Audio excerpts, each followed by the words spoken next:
You can predict the playoff action all the way to the finals with FanDuel Predicts.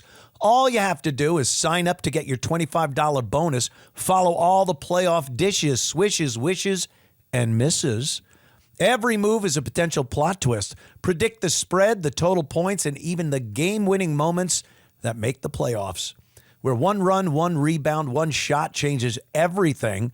From opening tip to the final buzzer, stay locked in with every pass, every play, and every moment that moves us closer to crowning a champion. Sign up now for your $25 bonus on FanDuel Predicts. And lots going on, boy, especially if you're in that New York area. You got the big Long Island Railroad strike. And tomorrow, boy, I do not envy you. I do not envy you, people. I made that commute for many, many years during my various radio jobs in New York City out from Long Island. And I will tell you, there is nothing that is good about it. There's no like, oh, that one's a breeze. Oh, I drive myself. It's easy. Oh, I take the train. I take a bus. I carpool. None of it is easy. It is all just terrible. Everyone dreads the commute from Long Island to New York City and then back home again. So with the Long Island Railroad taken out of the mix, it just makes everything else that much worse. They're not talking. That's the last update I got. There's not even they don't even have scheduled talks between the union and the MTA. So good luck. And you know they do that on purpose. They start the strike on the weekend and they give people something to think about. Oh, it's going to be terrible. Oh, it's going to be awful. And then they don't even talk about it because they know that the first day, Monday, is just going to be awful, and it's going to give them a little extra pull. People are going to say, pay these guys. There aren't many commuters, people that work in New York City, that care about the business end of it. They just want to get their ass to work and then get back home. So you guys, I do not envy you. All the best and Godspeed, as they say. I did want to talk about this. This was a big story last week. And, you know, I mean, the way stories go, it could be the huge story of the week. And then the next week, it's kind of just gone. People aren't really talking about it anymore. It's this Chud the Builder thing.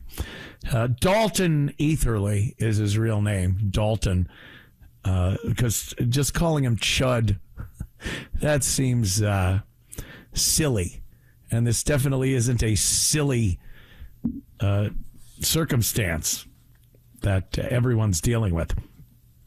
I'm definitely not going to get into the is he right or wrong about this. You know, everyone has their own ideas about this guy and what he's been doing. If you don't know, I don't know what rock you've been under, but obviously he's been walking around and dropping N-bombs on black people as he walks through certain cities, towns, and whatnot.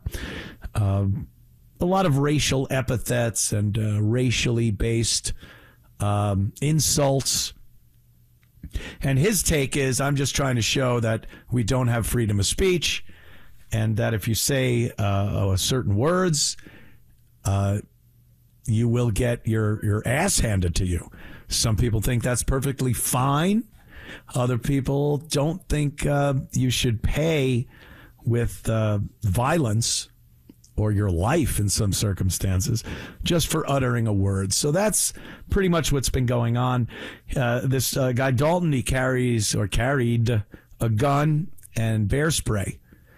And whenever anyone would get so offended at what he's saying to the point where they felt they ought to hit him, he would use the bear spray on him. And last week, he felt that somebody started beating on him, actually throwing punches at him.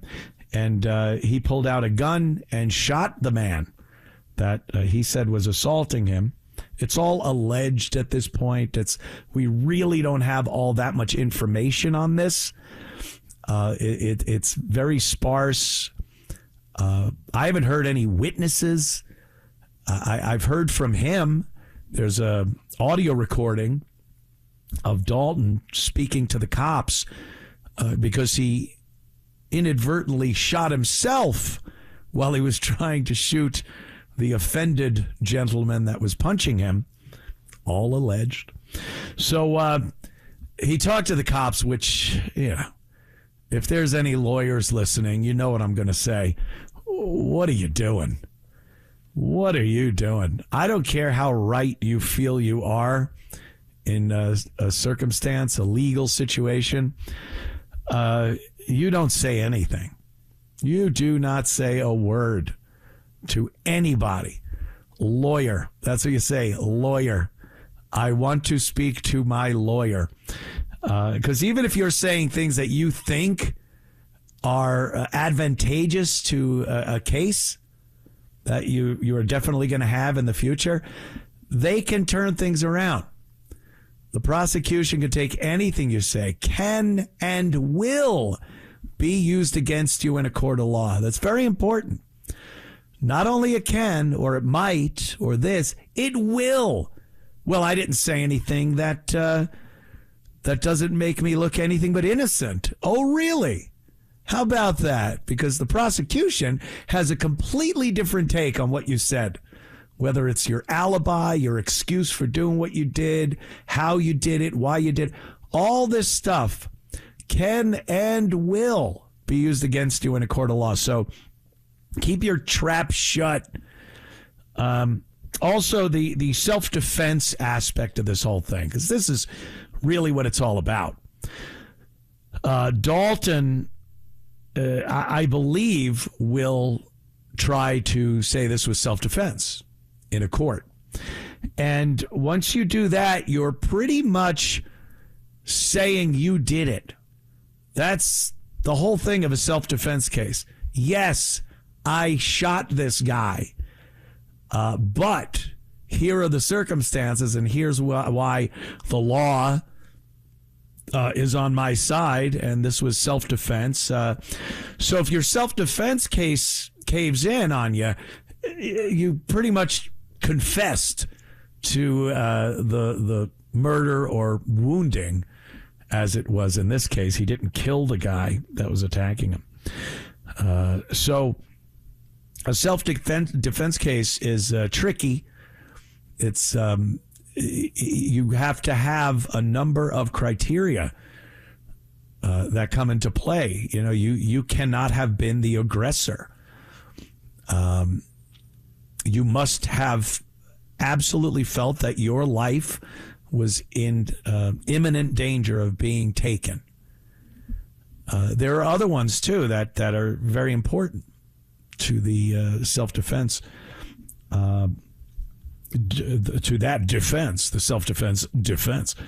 But from what I'm hearing, a lot of people their opinion is that he doesn't have a chance in hell, all based on what he was doing, not just on that day, not just when it happened, but his record of being a provocateur and one of these guys that walks around trying to piss people off until they take a swing at him or do whatever. He's made a lot of incendiary comments on social media. He has said things to the effect of, the only way this ends is with somebody of color being dead on the ground in front of me. So, all of these things are going to be taken into consideration, and I'm certain the defense is going to try its best to keep these things out, saying that what he said and what he was doing online and on social media doesn't have any relevance to the circumstance that led to him shooting somebody. It doesn't matter what he said. What matters is what transpired between these two men on that day at that moment. And saying that somebody's speech, what they're saying, is a valid reason to resort to physical hands-on violence. that's a very emotional thing. This whole case is very emotionally charged. You have the race angle in there. You have the First Amendment, the Second Amendment's in there. So emotion, while it's supposed to not have a place in a courtroom, you're dealing with evidence and facts, and what happened, not how you feel, the emotion that this brings out in people. So you have to pretty much be of the mindset that if someone says something to you that you find offensive, you have a right in some way, shape, or form to physically harm that person. And that starts this case off.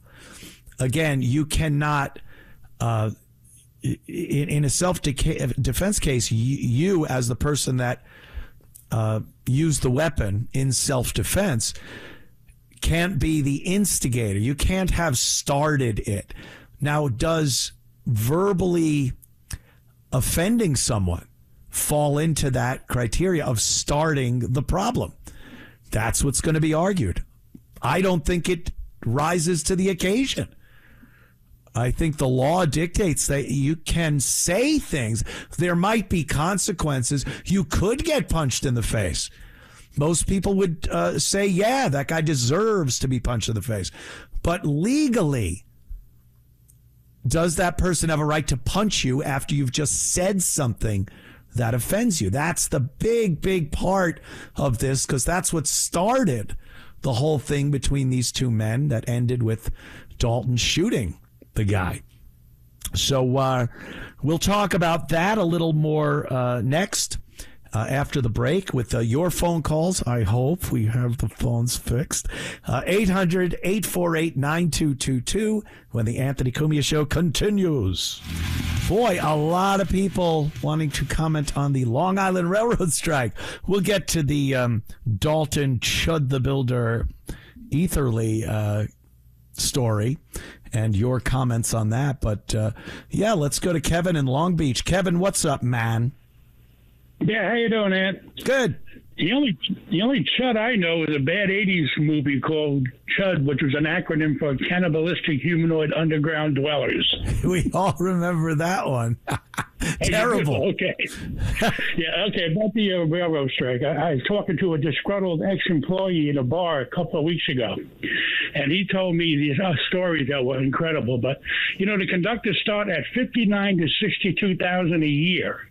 Mm-hmm. But with the automatic overtime, whatever that is, they can make up to $100,000 a year. Wow. Engineers, $120,000 to $160,000 a year.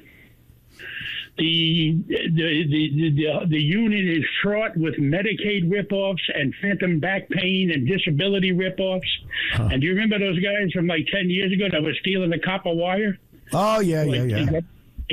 Use it. They pay off the guy who ran the yard that watched it, and they would use the railroad trucks to bring it to the scrapyard. I mean, these guys. I mean, this union is so corrupt. It's unbelievable, man. Wow, sounds like old mafia stuff.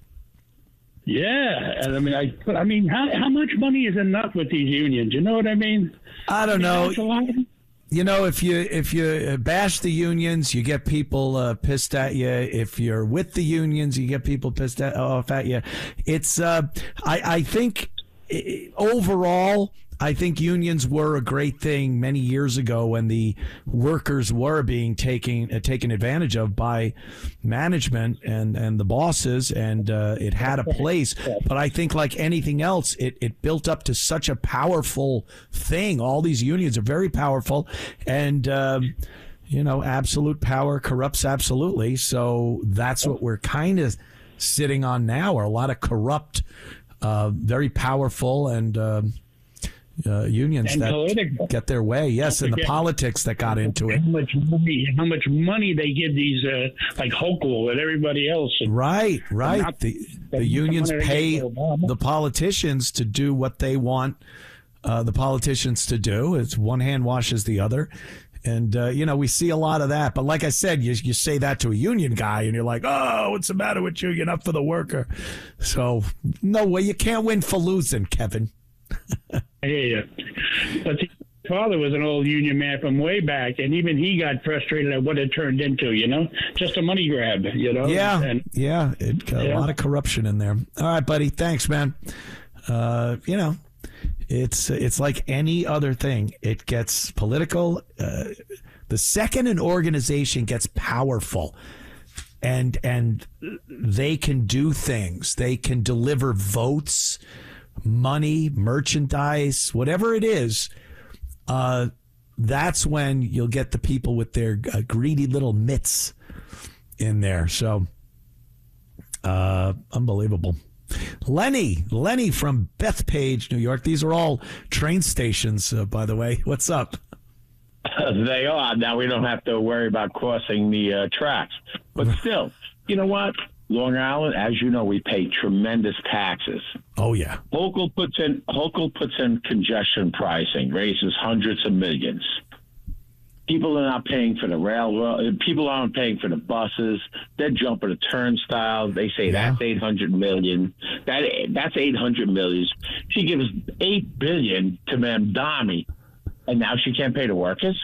Yeah, she gives $8 million to Mamdani, who then the next day goes on social media and starts talking about how amazing he is that he took care of the budget deficit. What a lying sack this guy is. Oh, and she is too. So she gets $8 billion, which she doesn't have. She takes from the pension fund and this and that. Right. And she gives it to him, this communist socialist, and he brags about it. But meanwhile, she puts in all these congestion prices. She's raised millions, and they let people jump the turnstiles, go on the buses for free. Yeah. I can't pay the union. I'm not a big pro-union guy at all. Right. But if you're going to do all that stuff, pay the workers. You know what it's going to do? You know what they're going to do, though? They don't take a hit on that. What do you think? The MTA, the city, the state, anyone's going to have to dig out of their pockets? It gets passed on to the consumer. And when you say consumer, as far as public transit goes in New York City, you're talking about the few suckers that are actually paying to get on these platforms and trains and buses and whatnot. And instead of enforcing... New York is second. California, Illinois, New Jersey, New York, all blue states. Yeah. People leaving. And they say, our population isn't going down, but all the taxpayers are leaving and the illegal immigrants are filling in their spots. And they're not paying. They're jumping turnstiles. They go on the bus. If the bus driver gives them any guff, they start punching the bus driver. How stupid can we be? I live on Long Island. Pretty stupid, Lenny. I guess I'm stupid. How stupid can we be to stay here? Yeah, well, you're talking about yourself. I ducked out a couple of years ago. I'm an idiot, but I'm here.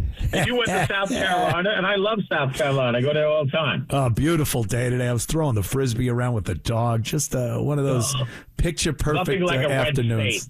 Love it. Nothing like a red state, isn't it? I hear you, Lenny. Yeah. Thanks for the call, brother. Be well. And good luck.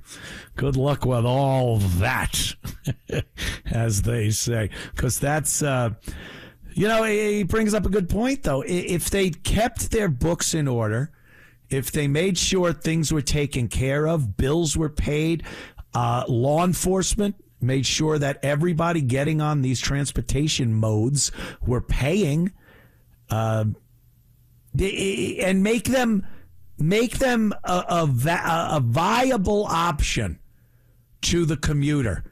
Because it's not. Oh, take the subway, take the bus. Go screw. There's no way people want to get on these things. If you made it more pleasant, but by pleasant, I just mean not getting feces thrown at you or getting shot or stabbed. Make it more pleasant, and you might get more people using the system, and it would pay. It would actually pay. But no, they don't do that. They keep it the way it is. It's a mess. They don't want to do what has to be done, and they lose money. And then when MTA employees want to raise, they don't have it. They got to dig. They got to dig into the taxpayers' money, the pension funds, everything else. So good luck. Good luck, people of New York. Here's Dan. Dan's in Utah. I guess Dan got out of New York. What's up, Dan? Yellow. Yeah, like you, I left New York. Hello? Yes, good man. Yeah, I left New York like 25 years ago when Bloomberg was in office. I hated it. Yeah. I moved to Texas and Utah. But I remember that strike about 25 years ago. Yep. It was the MTA, though. So I just started hitchhiking home. I printed up a few signs cursing the MTA, hitchhiked up to the 59th Street Bridge, then over the bridge, and up to Astoria. I never got home faster. That's unions now. They hold the city hostage. That's a ballsy move, and not many people could do that, especially today. You know, no one wants to pick up a hitchhiker, and if you are hitchhiking, you don't know who's picking you up. So, you know, if you're a big burly guy, everyone was sympathetic.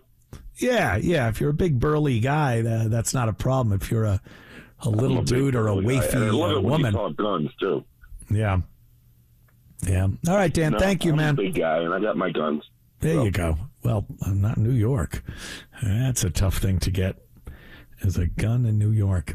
So I'm looking at the phones, and there are more people chiming in. They want to talk about Dalton Etherly, Chud the Builder, and he's locked up. I guess they gave him $1.25 million, $1,125,000 or $225,000 bail, and we'll talk about that next.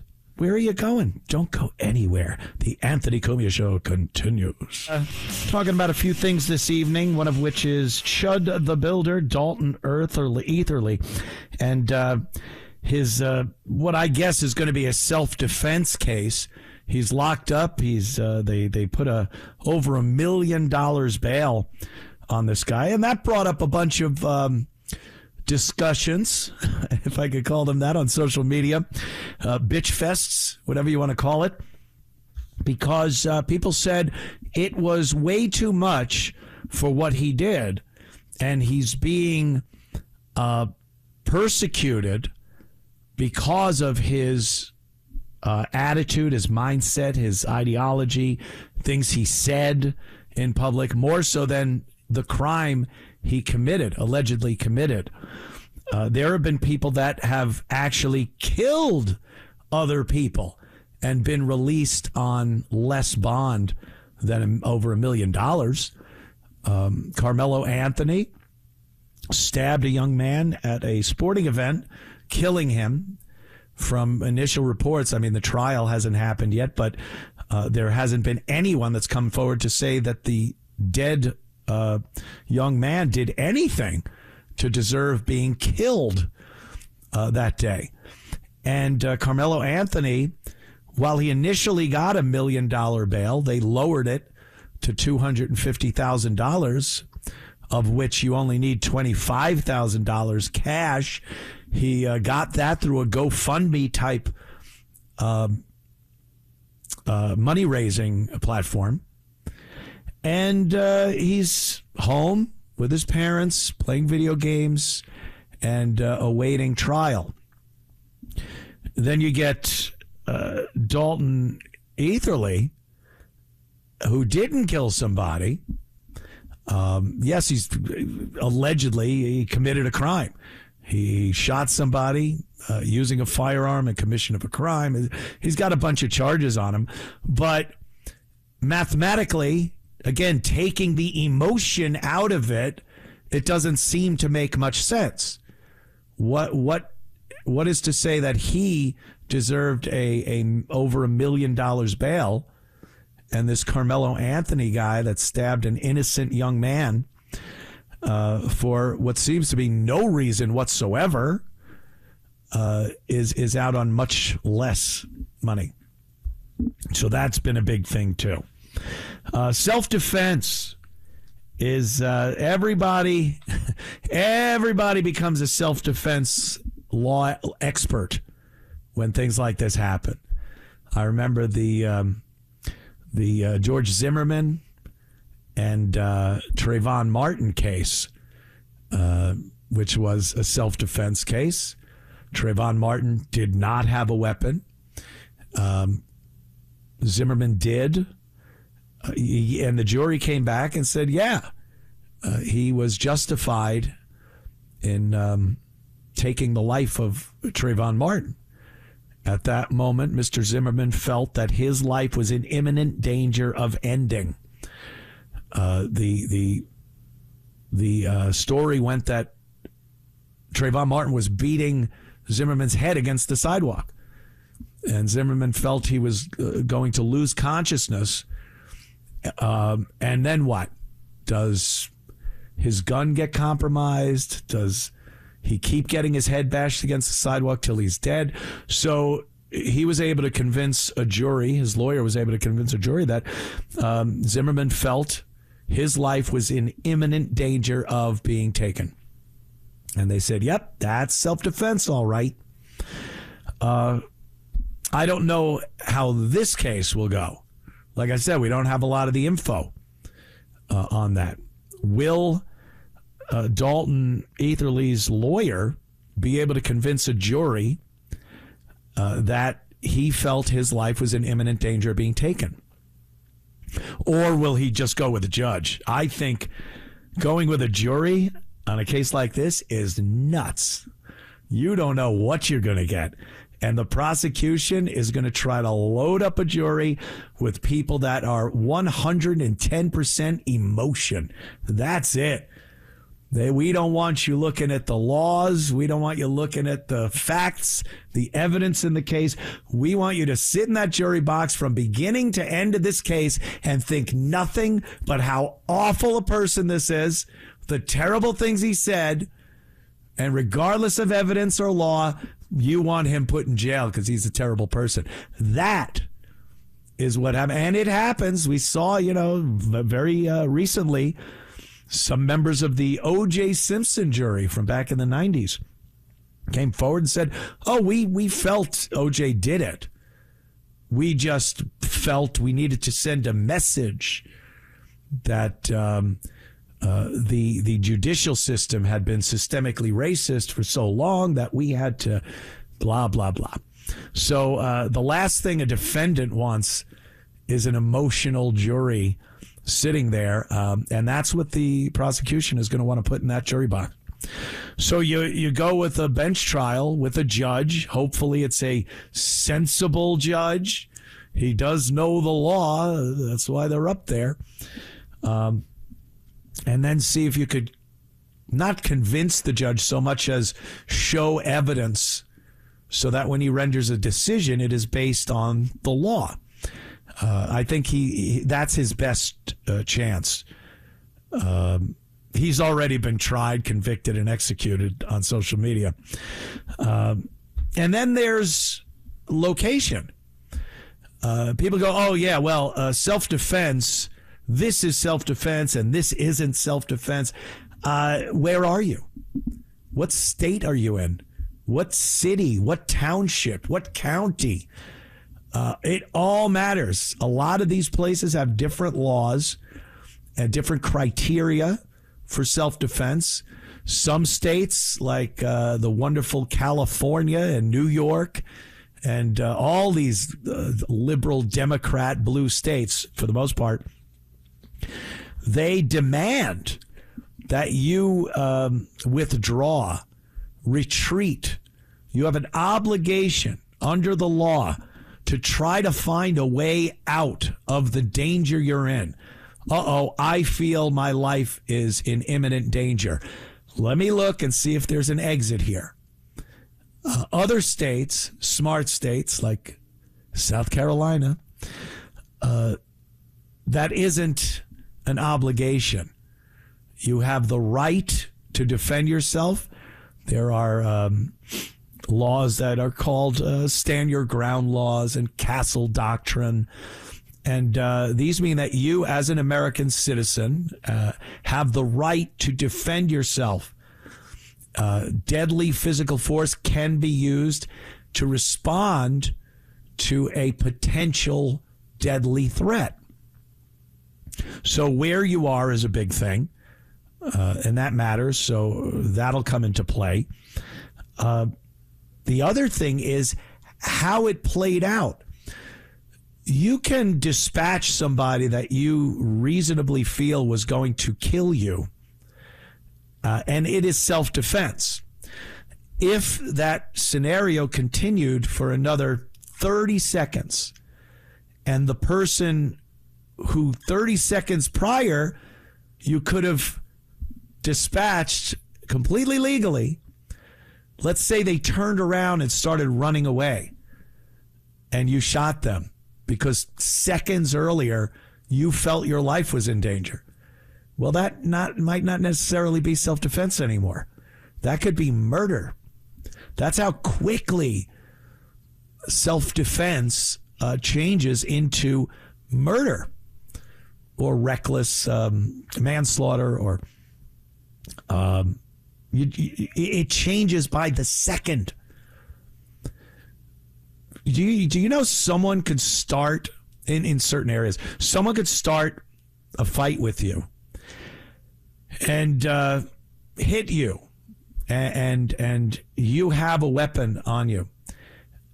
You start by fighting. You hit them back. It's a regular fight. You feel you're losing the fight, and you think, I might have to go to lethal force. And the person goes, all right, enough. You now can't do anything. That person is controlling the fight at that point, and you don't have the right to use deadly physical force anymore. That's how quickly things can change. So again, we don't know. We don't know what was happening at that moment. From what we've seen, it looks like Dalton was walking around doing his thing, dropping N-bombs. He was coming out of a court to deal with a prior incident that he had. He was out on bail for that. Doesn't look good. And then he saw a group of black gentlemen, and they started yelling toward him. This is what he said. Started yelling toward him. He asked them if they like his suit. He was wearing a suit for his court appearance. And then one of the guys walked up to Dalton because he had it. He didn't think joking around was what he wanted to do with this guy. He wanted to hit him. And Dalton, I think, had asked him something to the effect of if he was chimping out. And the guy said he has PTSD. He's apparently, so he says, a veteran with some mental issues. He has quite the criminal record. I don't know how that comes into play in a self-defense trial, but and he walked up to Dalton and punched him and body slammed him, at which point Dalton pulled out his gun and shot the guy. Did Dalton instigate this? You can't say he instigated this last week, that the guy he shot saw a video online of Dalton from last week saying horrific things to people, and at that moment said, I am going to punch this guy if I ever see him. And then he saw him, and regardless of what Dalton did or didn't say at that moment, decided he had seen enough and walked up and punched him. That isn't legal. It's not reasonable. You're not allowed to do that. And that will absolutely come into play. I know a bunch of people are very, very offended by what Dalton was going around saying. But again, that just does not give somebody the right to walk up and hit somebody because you were offended. I recently had an instance in New York City.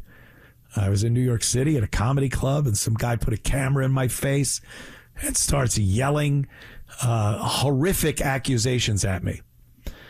And I didn't like it. So I reached over and I grabbed the glasses off of his face and threw them on the ground. I figured it was a measured response to what was going on. Is that legal? I don't think so. I don't know. Would you do it? Probably. You get a lot of armchair lawyers that go, well, no, I know not to do things like that. If you're a guy and somebody's mouthing off into your face right in front of you, sometimes you feel like you got to defend your honor at some point. And a lot of us would do that. But this guy walking up to Dalton, and if he hit him first, even if Dalton was saying horrific things about him, legally, that doesn't bode well for him. He should actually be up on charges too. I know he's not, and again, I think that's all emotional. But this has a lot of emotion, and facts and evidence might not play as big a role in this as we would like to see. If you do like the fact that we have a fair judicial system, we hope that's the case. Blind justice, go on the evidence, weigh the evidence. But that's just not the way it really works. It's how it's supposed to work. It'd be nice if it worked that way, but it's just not the way it works. I remember the Casey Anthony trial where she was accused of murdering her daughter, a very young toddler baby daughter. They found the body. It was pretty much a skeleton, and there was duct tape that was around the skull, around the mouth area, whereas it looked like the baby, before it had skeletonized, had the mouth duct taped closed. That was it. There wasn't any DNA on anything. It was down the street from Casey Anthony's house. And I watched the whole trial. Fascinating.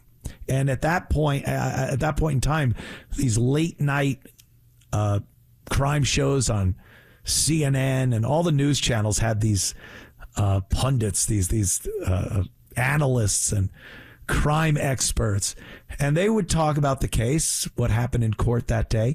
And I tell you, there were so many people, especially women, who were convinced she was going to prison for murdering her daughter. I know she did it. You could see it in her face. Who else could have done it? All that. And as we know, Casey Anthony was acquitted, not guilty. And everyone lost their minds. How could she be not guilty? It's right down the street from her house. There was no kidnapping. It was duct tape. Yeah? There was no evidence that could prove beyond a reasonable doubt that Casey Anthony killed Kaylee, her daughter. None. No evidence. So you can't just go, well, I think. She seems that way. She was partying while the girl was missing. She did that. Yeah, it doesn't prove murder.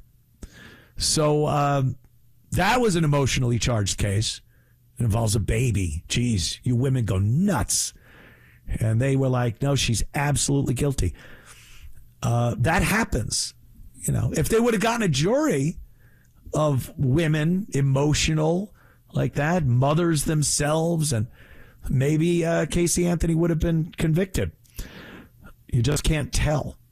And in a case like this with Dalton, Chud, again, it's racially explosive, and the racial makeup of that jury will be the single most important thing, if they go with a jury trial, the single most important thing in this case. Any evidence, witness testimony, throw it away. The most important thing will be the racial makeup of that jury. And, if it's not, you could get like some liberal white women in there because they seem to hate men anyway. But that's kind of where he stands at this point. I think he's got a bail hearing where they might lower his bail, but I don't see anything good happening for this guy because no one wants to be the person that did anything good for this guy. You're stepping on a landmine if you do that. So we'll see. We'll see. It will be self-defense, though. It will be a self-defense trial. I don't think he wants to go with the "I didn't do it" angle. We all know he did it. And talking about it in plain English, he was stupid for doing this. You're sacrificing your life for what? Make a point like that in that way, not too smart. Back in a moment. The Anthony Cumia Show. We were just talking about Dalton Etherly, Chud the Builder. He's kind of in a jam. Let's talk to Scott, Venice, Florida. Scott, what's up, man? Anthony, how are you doing tonight? Good. Thank you. I don't want to debate, whether what he was doing was right or wrong. I think he has the right to say whatever he wants. My point is this. Excuse me. As a concealed carry guy, I carry everywhere, every day. Yep. I purposely do not put myself in a situation where I might have to use that. Yep. Do you know what I mean? I know exactly what you mean. I've said this a number of times. The best way to get people to de-escalate a situation is by having a gun on you. Because if you're smart, if you're sensible, if you're a rational person, the last thing you want is any type of conflict or confrontation while you're the one holding the gun. Exactly. It is a last option, no other choice. My life is in danger, or my family life is in danger. Yep. But to go out and yell that kind of thing, it's like if you're in the woods and you see a rabid grizzly bear, you don't run up to it and poke it with a stick. You kind of back away from it slowly. You know what I mean? Yeah. Just, you're asking for this to happen. Yeah. The best thing he could have done if he wanted to do this was do it without a gun on him. It sounds It sounds odd coming from me. I am a champion of the Second Amendment, and I believe in an armed populace is a courteous and safe populace. But in this case, you're being a provocateur. Your job is to go out there and agitate people. You don't want to have a weapon on you because you're now taunting people to put you in a situation where you might have to use that to defend yourself. And even if it's legitimate that somebody was trying to kill you because of what you say, you're not going to squeak right through the court system because of what you were doing in the first place. So not a good look. Why didn't he hire himself a bodyguard? If this was this important to him about getting out your freedom of speech. Yeah. They have some of these in the long run. They have some of these people that walk around and they're just annoying people, and they have bodyguards. Yes. And they're annoying, and you want them to get hit because, they're pain in the ass. But, this guy, I don't know. I just don't think he was thinking ahead with, the possible consequence, because he looked, when they told him a $1.25 million bail, he didn't look like a guy who was like, good, I'm making a point here. Right. I'm sacrificing myself for the greater good of free speech. He looked like, oh, Christ, what did I do? Right. What did I do to my life? And the irony of the fact that he's named after the world's most famous movie bouncer does not escape me at all. No. Yeah. I don't know. We'll keep an eye on it, see where it goes. Thanks, Scott. Appreciate the call. Isn't that nuts? Just crazy. I don't know what we're gonna do. We're a very tense nation, aren't we? Aren't we a very tense nation? Take one more quick call about Matt, Bronx. What's up, Matt? Hey, Anthony. So pretty much with regard to the Long Island Railroad strike, I can't say that I'm sympathetic to the public sector unions. I think they're on the whole, they're rather greedy. They have a sense of entitlement, and they really don't take into consideration that while it is critical that people have the ability to move around, that again the city budgets are constrained, and municipal budgets are constrained these days. With all the immigrants coming in, and you still have to run civil, essential services. And I'll give you an example of how people feel entitled when they belong to these municipal unions, labor unions. If you remember, about a decade ago, the NYPD SSDI fraud case, we had literally hundreds upon hundreds of retired FDNY and NYPD cops and firefighters. They were getting publicly funded pensions, retirement pensions, and they were also fraudulently applying for disability benefits. Oh, right. State and federal governments. Yeah. So it's very much a welfare mentality that these people have. And, because, when you really think about it, what are the police with their free medical, their free dental, their free pension? They kind of remind me of gun-toting welfare recipients. But they really don't really take into consideration the fact that, working people who have to pay the taxes, people in the private sector who are privately employed, they work as hard, if not harder, than people in the public sector unions, and ultimately it's their pockets where the money's coming from. Yeah, but I agree with some of what you're saying, but look, if you get a job in a union and you spend years in there, you expect to get what was promised to you. It's not like you're coming up with something and saying, I want this out of nowhere. These are entitlements. It's, using the word entitled. These are entitlements that are due these employees. So it's hard to tell them no and sound like you're just being unbiased.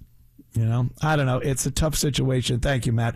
Again, it comes down to the money coming out of our pockets and going into someone else's.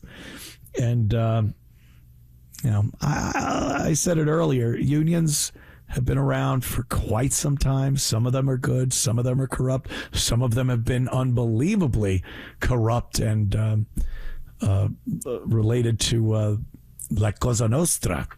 So, it's part of what we have to, I guess, live with, deal with. Part and parcel with having a job? I don't know. Back in a moment. Don't go anywhere. Mother's Day is Sunday, May 10th. That's right. Mother's Day is coming Sunday. There's still time to celebrate the woman who wakes up at sunrise, packs lunches, drives carpools, and somehow keeps everything together. She's the sunrise of the family. That's why Steven Singer created something special. This Mother's Day is brand new, Sunrise 24-karat gold-dipped rose. This exclusive rose captures the colors of the morning sunrise with sparkling blue that fades to a pinkish purple to a warm golden yellow.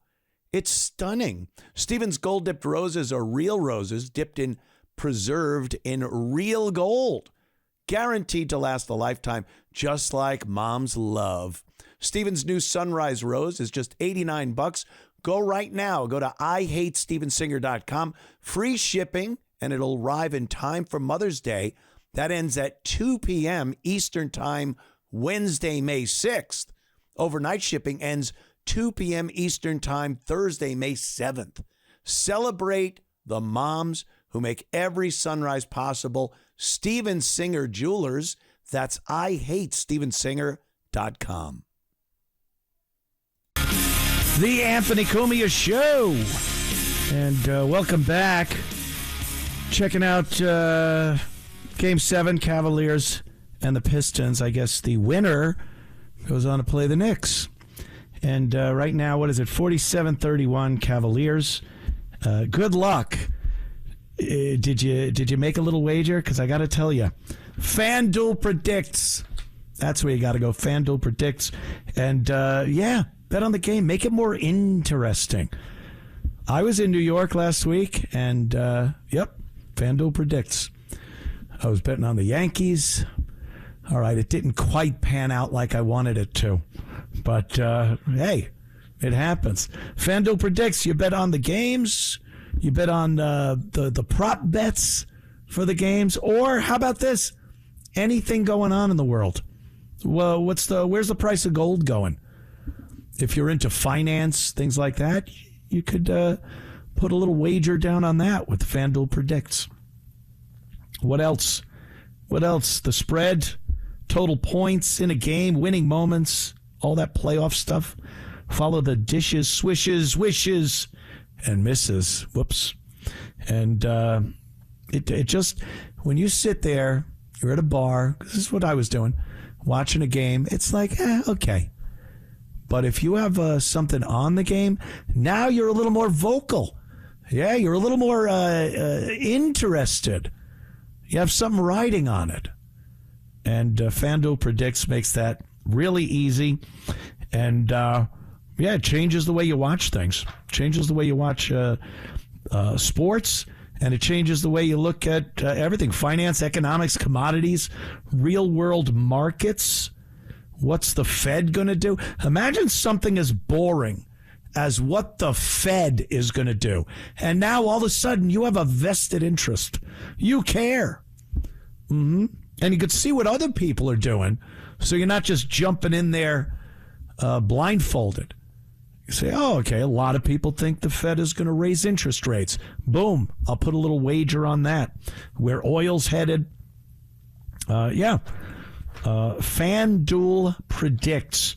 Go to FanDuel.com/predicts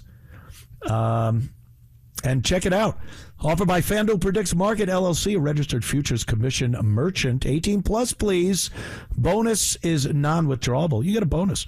And expires 7 days after receipt. Trading derivatives involves significant risk and may not be suitable for all investors. Manage your activity with our consumer protection tools.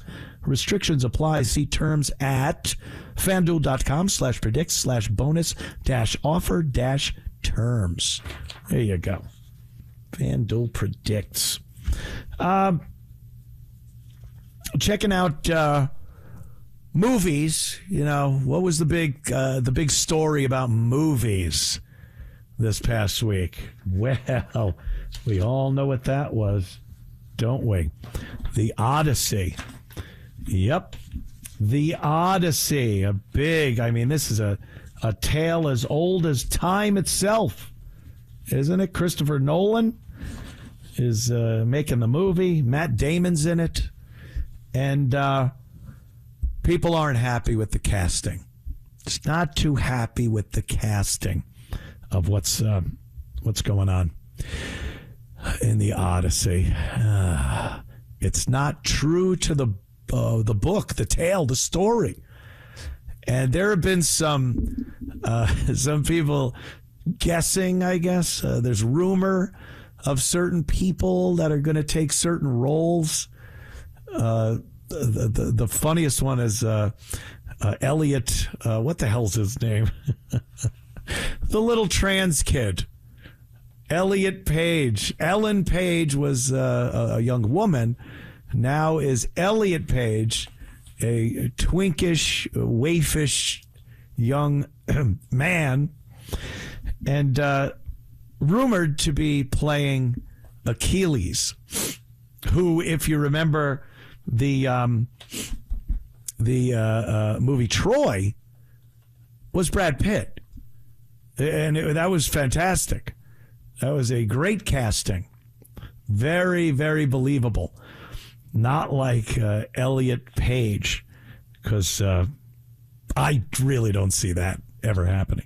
But then there's other ones, Helen of Troy, the most beautiful woman on earth, and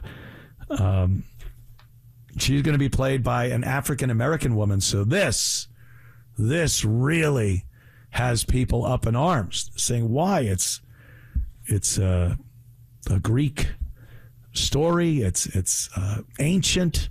These characters have been fleshed out. Everyone knows what they're supposed to look like, and people are they do a lot of whataboutism. They go, well, what if you got a white guy to play Martin Luther King? And everybody starts that never-ending argument that goes nowhere ever. But I think stories should be consistent with if you're doing something from a book or a previous movie, you should stick to the writer's image of what these people were. If you want to, make a little artsy-fartsy movie and change things around, that's fine. Go to it. But you might not sell as many tickets. And I, for one, believe the only reason this is being done is to cover the criteria that the Academy has put in place for the past few years that puts restrictions on your casting. They tell you who you need to have working in your crew, who you need to cast as main characters and secondary characters. And this is ridiculous. This is directly interfering with the art of filmmaking.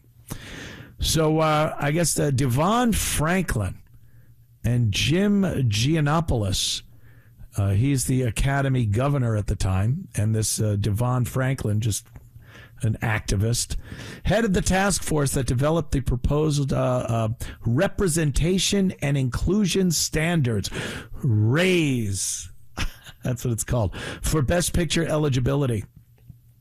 These standards were announced in 2020 as part of the Academy Aperture 2025 initiative. They were inspired by the British Film Institute. That way you know it's a loser if it comes from Britain, the way they've been lately. Diversity standards used for UK funding and BAFTA eligibility adapted for the Oscars.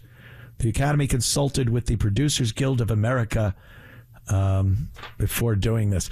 Now, why should anyone have a say in who you put in your movie?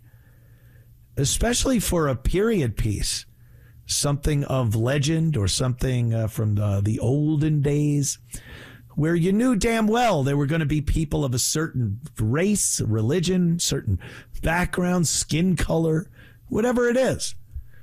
Why throw a glaring distraction into a movie that you're already trying to suspend disbelief because it's supposed to be from a time where they didn't have cameras? And you're watching this movie, and now this glaring distraction comes up, and you go, oh, wait a minute. What? That's really the Queen of England? And it's a woman from India. So I don't agree with these, the criteria that they put in order to get an Academy Award. Now, look, Christopher Nolan's making this giant epic movie. You don't think for a second he would love to see it nominated for Best Picture or win the Best Picture Academy Award? And I've heard from people on social media that go, oh, he doesn't care about that. Oh, really? They only hold a giant party every year for people that, what, don't care if they win or not? It's everything to them. It's recognition for their work. It's more money that the movie makes because it's a Best Picture Academy Award winner. They care. And if they want to make a movie and they want to cast an entirely white cast, they're not going to be eligible to win a Best Picture Oscar. Or some of the other roles. It's like, well, one of your lead characters has to be a minority or a marginalized person, transgender, gay. 40% of the crew has to be marginalized, minority, or women. This is so intrusive to the art of filmmaking or anything else. Anything else? Tell an artist what he has to paint. Tell an amazing artist that wants to paint a scene. Nope. In order for you to hang it in our gallery or sell it or get it recognized, you have to paint a certain amount of people of a certain color or racial background. Or does that seem like a good way to get the best art out of people? Nope. I'll answer it for you. Nope, it doesn't. Not at all. So I think Christopher Nolan was put in a position where he had to do this. Not that he wouldn't want to or he doesn't mind it, because I think he's pretty liberal as far as they go, and he thinks that if you even bring this up, you must be a horrific racist. And that has nothing to do with it. It's a historic, mythical piece. And the characters have been fleshed out by the writers, the history of it. So we'll see. We'll see how it does. I'm sure it'll do it'll get a lot of money and do very well. But why have this type of controversy? Oh, it's so stupid. All right, back in a moment. Thanks for tuning in. On the continuing a little bit with the movie thing and the Oscars, the Academy putting all kinds of conditions on motion pictures to be nominated for a Best Picture Oscar. Sunny Hostin, oh boy, The View, one of the gals from The View. She opened her yap about the casting of a black woman as Helen of Troy, who in all of the previous iterations of the story and different translations, interpretations, has always been a fair-skinned white woman. Now, it might not bug you that it's a black woman. I don't think it's that big a deal. It's such a traditional, historic, cultural story that you would think people would want to adhere to the way it was originally depicted, but that is not the case. But Sunny Hostin, she's going to let us all know a little bit about history. That's clip AC7. This idea was also explored in a book called Black Athena. I think people should read it, which argues that classical Greek culture is heavily indebted to Afro-Asiatic and Near Eastern roots. I actually taught Greek mythology to 8th graders. And so I covered this. Fun fact. So people that are saying that Helen of Troy could not possibly be played by a black woman don't know history. But what does it matter? So it's history. It's fact. This is all mythical stuff, by the way. A lot of mythical, magical stuff going on. And if it's Black Athena, the book that she's pushing, I'm going to assume it's biased. I'm going to assume they're already going into it with an idea of what they're trying to get at. Sunny Hostin. I taught Greek mythology. Oh, God, imagine that class. Imagine the nonsense coming out of her yap as a teacher. And because she was a teacher, she knows that Helen of Troy was black. So you could always depend on the gals of The View, can't you? Sandra, my dear, from New Jersey, what's up? Oh, Anthony, I was just thinking about you as you were talking, saying that, I was thinking, too, I haven't spoken to him in a long time. I hope he takes my call, and you did, and I'm so happy. So I was thinking, you were speaking earlier about the virus, the Hantavirus. Yes. It's very interesting. It's interesting to me. I have a young adult daughter, and she listens not to WABC, but to other stuff. And she spent time with me last night, and she was very, very concerned about this virus. And it's okay to be afraid. I'd rather she be afraid than not. Then today, I had dinner with a friend. She's a lawyer. And she doesn't buy it at all. She thinks it's another gimmick, like maybe the COVID thing. Yep. Well, that wasn't a gimmick. It really happened. But you know what I'm saying. She thinks it's all political, and they're going to try to scare us. And then, though, I heard today on WABC, a doctor, I don't remember which one it was, speaking Vinegar about... bots, huh? What? Right. What did you just say? Never mind. You continue, dear. Okay. He was saying how 38% of these people will die from this. That's a lot. And so I'm a little bit afraid, but I didn't cower to the COVID thing. I never took that vaccination, and I wouldn't do it with this either. But what? No, that's good. That's good you did that. Yeah. Let me just say something, because you brought up, what was it, 38% you said? Yeah, that's what I heard today on the radio on WABC. Yeah, see, they try to scare you with numbers like that. I believe that the rate of fatality for Hantavirus is 38%. If you get it, there's a 38% chance of you dying from it. That doesn't mean anything, because the odds of getting it are so small. It's not like COVID where everyone was getting it. This is not a disease that you could transmit by sneezing on somebody, or this is, you need to inhale dried up rodent feces from a rodent that had the Hantavirus. This is primarily in a lot of the Indian reservation areas of the American Southwest. If you look at people that have died of the Hantavirus, aside from what's his name's wife there, the actor that recently died, you realize that a lot of people that have died from this are people that live in poverty on a lot of these Indian reservations in the Southwest.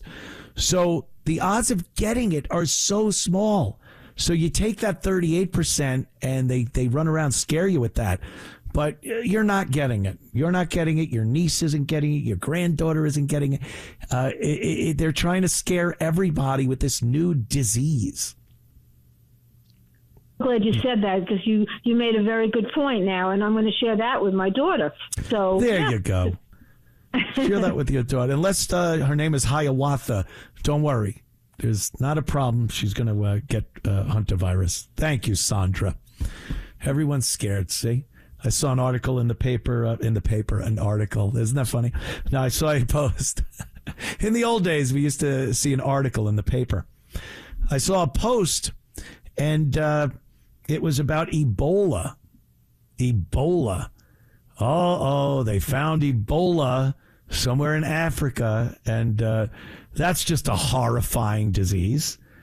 And they always love putting the symptoms in the stories: bleeding from the eyes and ears and mouth, and uncontrollable diarrhea, and it's just terrible. What they don't tell you is that Ebola is one of the hardest diseases to spread amongst people. A lot of people that get it are in these out of the way African villages, and they can't live long enough with Ebola to spread it. They can't get enough people with Ebola to leave an area, go to another area, and spread the Ebola amongst those people. That's how lethal it is. And the people are very sick. They don't travel when they have Ebola. They just lay there and suffer and then expire. So the chances of getting Ebola going in the United States, or really any civilized Western nation, is so ridiculously slim. But it doesn't stop them from trying to scare you. And I don't know what the fear factor is, why they try so hard to scare Americans and Europeans with this stuff. I guess maybe like COVID, to try to maybe affect elections, keep people home. When people are home, they're a lot easier to control and propagandize than when they're out living a life, talking to other people. And I think that's a big part of big government and other entities that want to scare people and control them. The less real face-to-face communication you have with people, the better it is for people that want to grab onto as much power as they can. You could talk about how we have the ability to speak to each other online, but you don't even know who you're talking to. You don't know what if people are saying, if it's even true, false, half-truth, complete garbage. Being out and about, living, breathing the air, talking to real people. That's something a lot of people that want to grab up power, they love that. They love that. They keep you strapped to your chair in your house, scrolling, staring at a screen and scrolling, doom scroll more. All right, back with more of your calls and a lot more of the Anthony Cumia Show next. And I guess over the weekend, what was that, yesterday? They had the Unite the Kingdom rally in England. Jolly old England, yes. Tommy Robinson was big part of that, getting that together. And it was pretty much, hey, we don't like what's going on in our country. Our once great kingdom seems to be invaded by a lot of outsiders, people that don't really appreciate or care for the English traditions, customs, heritage, history. And they seem to be really into committing some horrific crimes, especially against British women. A lot going on over there. So Tommy and a bunch of other people, they call them right-wing, horrible people. How do you say that? The guy's just saying, we are letting in people that are destroying the fabric of England. And there are so many videos that you can watch of oldie time England. Not even crazy long ago, the 80s. It looked like a great place to go and visit. I wanted to go to England so bad for so many years, and I could never swing it, And now I wouldn't even want to go. Why would I want to go? I could just go to Times Square, New York, and see a bunch of people that are here illegally, picking people's pockets and wearing stupid costumes to take pictures with kids and rob their families. So that was going on. And, man, there were a lot of people. I mean, that crowd was huge.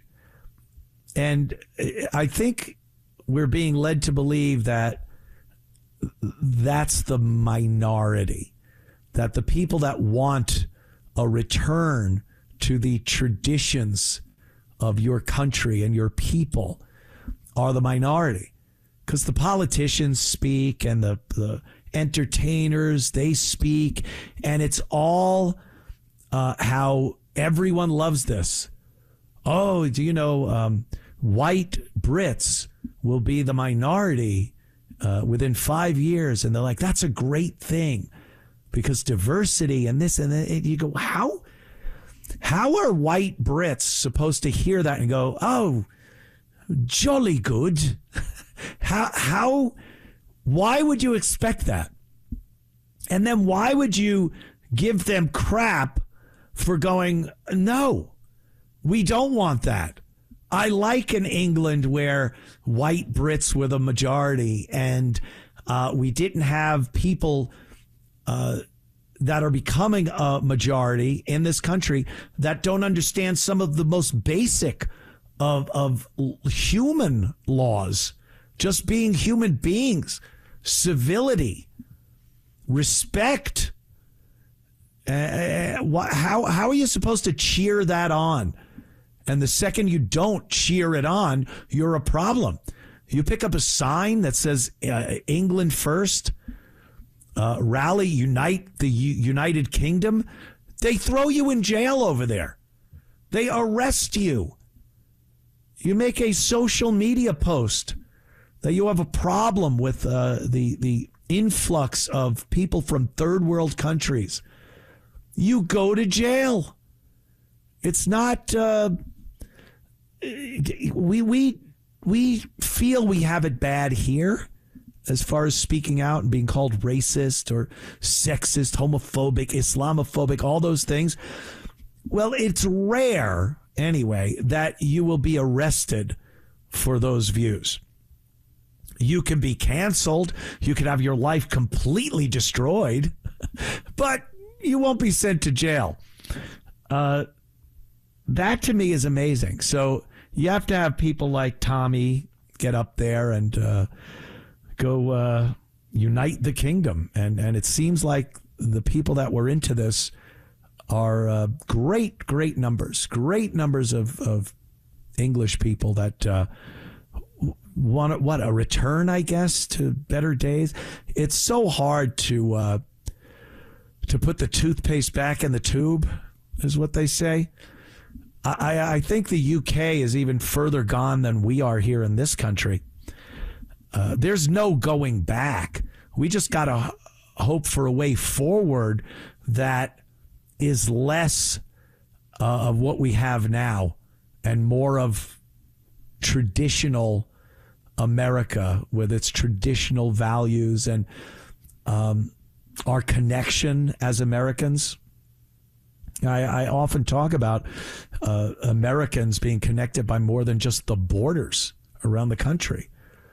There was a time, it didn't matter who your neighbor was. You could barbecue, have your neighbor over, and you could commiserate, talk about some of your similar ideology. You could have differences of opinion on things, but for the most part, just being American, you had enough in common that you could have a discussion, laugh about things. Now, there are people that despise your American values and your American traditions. They want them eliminated. And I don't know. I don't think there's a way of turning that back, which is terrible. You talk about what can the president do? What could our elected officials do? Nothing. They're protected by some of the very laws that protect us. And things have gone too far. And there's really no turning back. It's sad. It's very sad. You got to find a little enclave of people that think like you and hope that lasts a few years. Other than that, who the hell knows? Other than that, let's go to maybe Sal. Sal in Jersey. What's up, Sal? Good evening, Anthony. How you doing, buddy? Good. Anthony, I want to bring up 2 points. Number one, Sunny Hostin is doing exactly what communists did in foreign countries. She rewrote history concerning this crap about Black Athena. She makes up her own history. Yes, a lot of entertainers these days do that. They bring up things, they talk about it like it's gospel, and if you have a differing opinion, you are a horrible racist. Right. And the second point I want to make is my former hometown of Bayonne, New Jersey, was a beautiful apple pie town. Now it's chock full of Muslims. And that's going to happen all over the country, God forbid, if we don't put our foot down and react swiftly and firmly. Yeah, it's doesn't it seem like we're past the point of no return? I mean, it's not completely, I don't want to sound paranoid, but I don't see how you turn back unless we could start really bodily throwing people out of this country. People that are considered citizens now. This sounds terrible, doesn't it? Oh my God, Anthony, what are you advocating for? Yeah, some people need to be removed from the country. They got in here under some type of ploy, some type of loose end, and they're detrimental to the way this country works and the way it has worked for many years. And again, traditions are important. Culture is so important. people united under one flag, one ideology. And I don't mean one single ideology as far as things like religion go. That's fine. But that we live in a country that has certain rules, certain standards, and that the American people have agreed to this. And we like it that way. And there are people coming in from the outside that are undermining that at every turn. And we're supposed to not only not complain, but celebrate it. We need to clap and cheer them on as they destroy everything we hold dear. Say one more thing. When my people came to America from Italy, there were so many Italian immigrants that were bodily thrown back to Italy. They were sent back. Why can't they do the same thing with these Muslims? I don't know. It's a terrible thing. We'd be terrible, terrible people if we did that. I don't know. We're so self-sacrificial. I don't know why. I don't know where the guilt comes from, Sal. I don't have any. All right, buddy. Thank you for the call there, Sal. It's Sal. He knows about the Italians coming over. My grandmother. It's what it is. And I have to hear all the time about, the Italians, when they came here, they weren't considered Americans, and they weren't considered white people, and they weren't considered, and this, that, and the other thing. It's like, there is a history, a great history with the Italian people in Italy, of amazing accomplishments. Architecture. I mean, you look at some of the amazing buildings and architecture that Italians have contributed to worldwide, by the way, not just in Italy. Science, physics, engineering, the space program, the Enrico Fermi, the atomic bomb, splitting of the atom. Italians have contributed so much. And then because years ago, a bunch of Italians came over to America to make a better life for themselves, and you're trying to equate them with third world people that came out of stick houses. And you're trying to tell me that it's the same thing? Oh, yeah, Italians. Oh, yeah, just like Somalis. Just stop. Unbelievable. Svachim, you make me sick. Get off my phones. Oh, goodness gracious. Let's go to Bonk. Gianna, Brooklyn, New York. What's up? Good evening. I so much enjoy your street creds. You got a lot of street creds. Thank you, dear. And because you're for real, man. You're not just ideological. But try. I would like to say something. You deal a lot with these these things that are they're hypocritical. Hypocrisy. Yes. Hypocrisy, not hypocrisy, not Hippocrates, hypocrisy. Yes, Gia. You know what's funny? You know, it's so much hypocrisy. Okay, we got sanctuary cities to protect whom? To protect the illegals. But then in England, the people who've been there who are native can't have sanctuary in their own place and have a voice. And also, what about this Mamdani guy? Mamdani, baby. Yeah. What is he doing, man? What is Mamdani doing? He champions socialism. Socialism. Well, capitalism is just the regular way of doing business we always did all these years. You grow some food, you sell it. You make something, you sell it. That's capitalism. They didn't have to write an ideology. Who did this? Two Jews. Karl Marx and Engels. They made this whole socialist castle in the sky. That's what we want to reach for. Hey, Mamdani hates Jews. He's a freaking socialist hypocrite. Because why is he championing Karl Marx? It makes no sense, baby. I would love to confront him on that tip. Did you just curse? I think she said the S word, but thank you, Gianna. Boy, she's a firecracker. Oh, boy. Yeah, communists, socialists, it's all the same thing. And Gianna was right as far as capitalism goes. It's just the way people did business before there was a term for it. I like that. I would like to have that. There are two ways to do it. I could smash you over the head with my club and take it, or I can work out an even trade. I have something you like. You have something I like. We'll trade that. And that is doing business, supply and demand, all that. And, that's the way things have worked. The communist thing, the one guy in the cave goes, hey, everyone, give me everything you have, whether you have a lot of it or a little of it. I'll take it. I'll keep it in my cave, and then I'll dish it out to you evenly. You'll all get the same thing.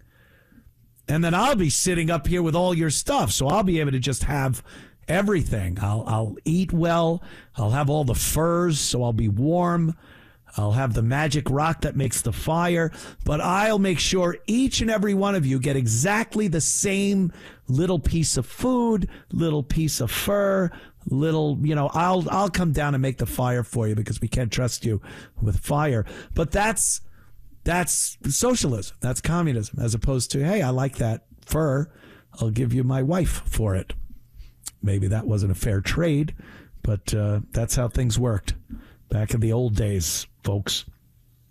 So we were talking about England and this Unite the Kingdom, that Tommy Robinson and stuff. They're working with a prime minister over there, Keir Starmer. This guy, I think about the past prime ministers of England, and some of them were a little goofy. Some of them were very powerful, others not so much. And this guy, he's just watching a once great nation, a kingdom. The sun never set on the British Empire. And just watching it go right down the tubes and lambasting anybody that has a differing opinion. And this clip right here shows you all you need to know about what kind of person he is, and his strength, his willingness to stand up for his country, and this guy is so confused. AC5, let's hear Keir.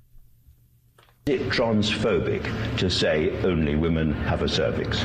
Well, it is something that shouldn't be said. It is not right. But Andrew, I don't think that... So Rosie Duffield should not have said that. Can you explain to people watching why she should not have said that? Well, Andrew, I don't think that we can just go through various things that people have said. Rosie Duffield, I spoke to Rosie earlier this week and told her that conference was a safe place for her to come, and it is a safe place for her to come. Oh, it's a safe place. So a safe place for a transgender person is a place where you don't say such horrible things as only a woman has a cervix. You need to be a woman to have a cervix.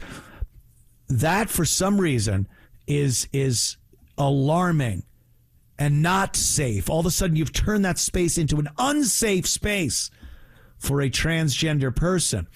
And Keir wouldn't even say whether women are the only people with a cervix or if a man can indeed have a cervix. You should not be able to run for dog catcher if you can't answer that with a definitive, yes, women are the only ones that have a cervix. If you can't definitively answer that with a resounding, absolutely, positively yes, you don't deserve to hold any office representing any people, responsible for the lives of people. If you are that screwed up in the head that you can't answer that question, and you think it would make people feel unsafe, a scientific fact, not a theory, Nothing that it has a question to it.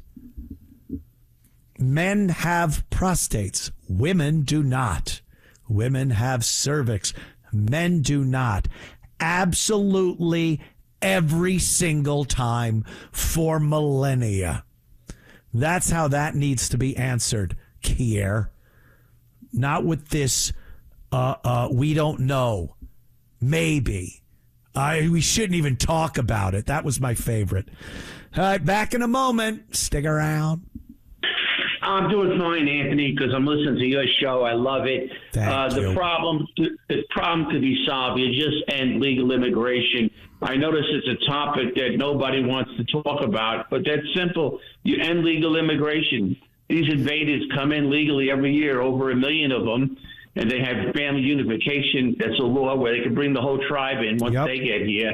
And that's the whole answer. But I'm going to give you what the problem is. The Saudi Arabians and the Communist Chinese have bought off the politicians in America, most of the politicians, and the corporate people, and also in Europe, too.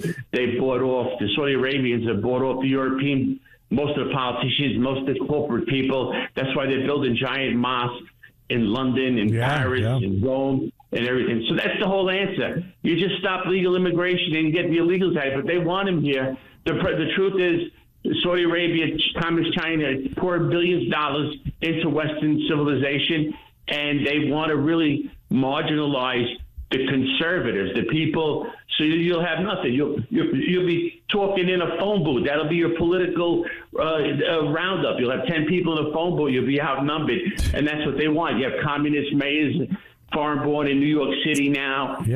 Federal judges are foreign-born. You get rid of that legal immigration. And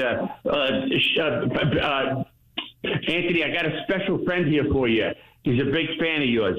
Come over here, Steve. Hey, it's Steve from Manhattan, man. What's up? Hey, Steve from Manhattan. How are you, sir? I'm doing great.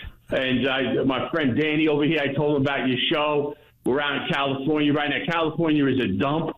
They're going to have that female woman, Raymond, running for mayor in Los Angeles. She's born in India. She's a communist. She's a Muslim. So we're going to have Muslim-born communist mayors in the two biggest cities in the two America. biggest, and that's just the beginning. They'll be everywhere. That's what they're doing. And as far as the legal, as far as what Danny was saying about the legal immigration, how many of these Republicans do you see that are constantly going, we like immigration, but as long as it's legal? No, unless you're pulling people from, like those farmers from South Africa, yes, bring them in. They're hard workers. They understand values that we have in civil Western societies. How about Germans? Great engineers, smart.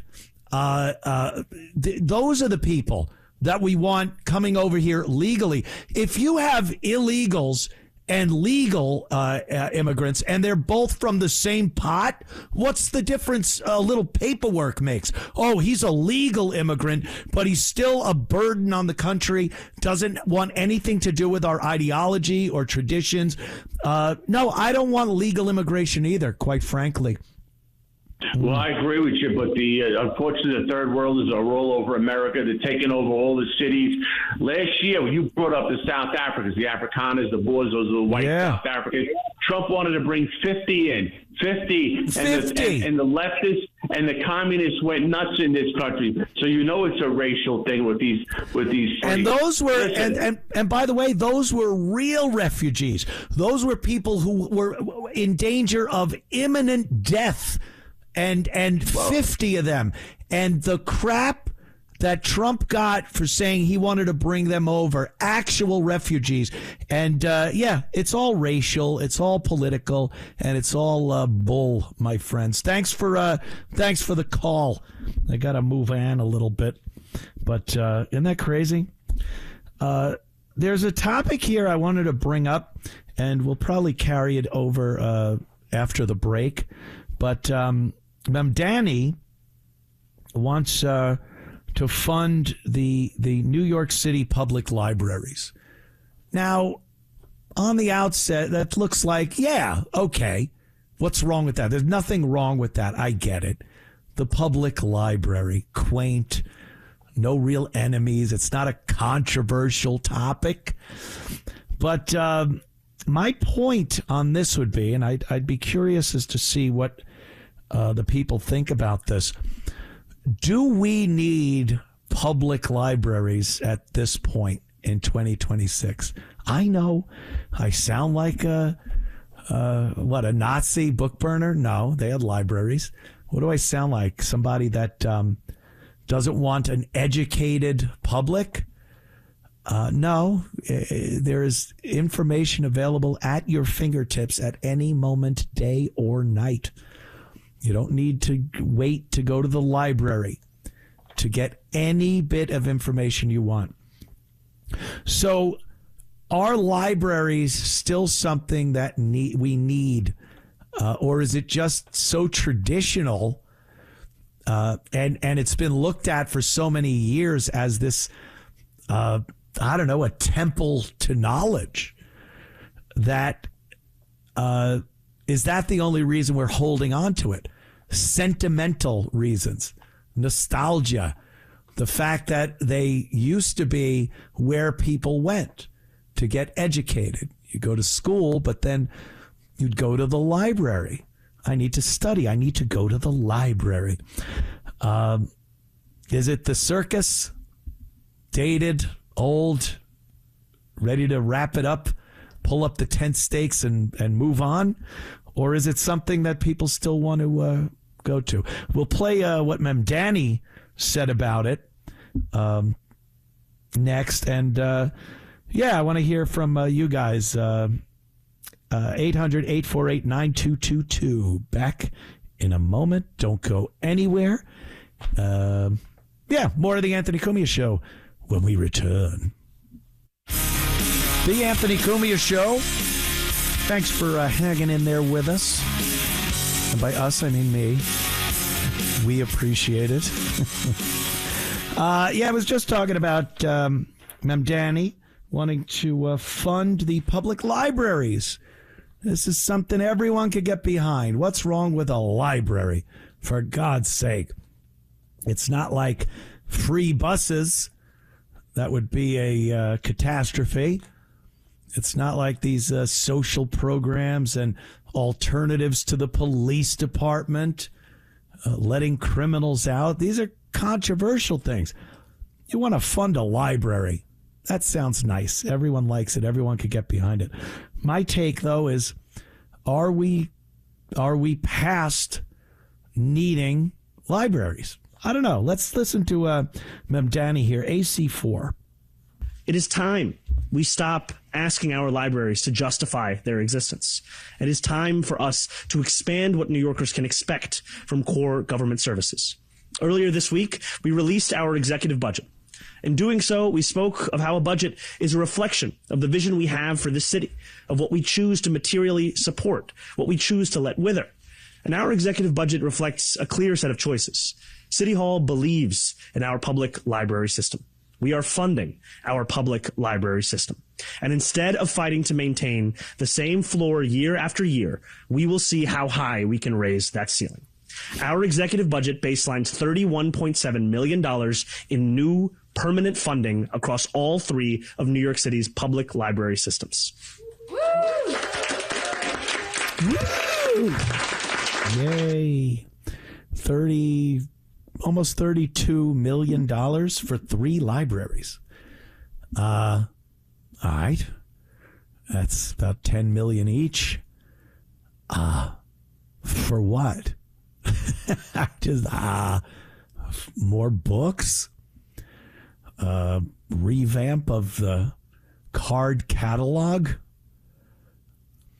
Teaching the kids the Dewey Decimal System. Is that even still a thing? I cannot tell you the last time I was in a library, as the not too sharp kids in school used to call it. I'll see you at the library. All right. My point is, are they needed? Do we need buildings with books in them so you can go there and go through, maybe the card catalog, the Dewey Decimal System, get your book and sit down in the library and read. Is that needed?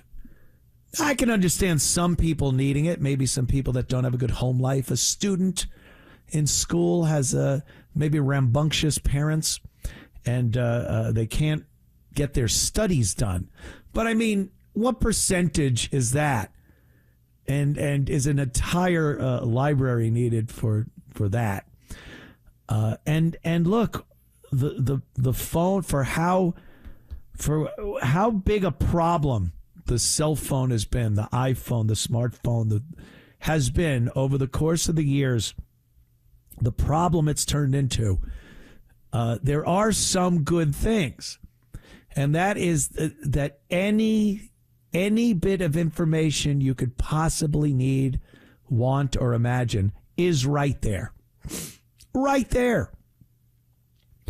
I've taken to looking up things in the category of physics.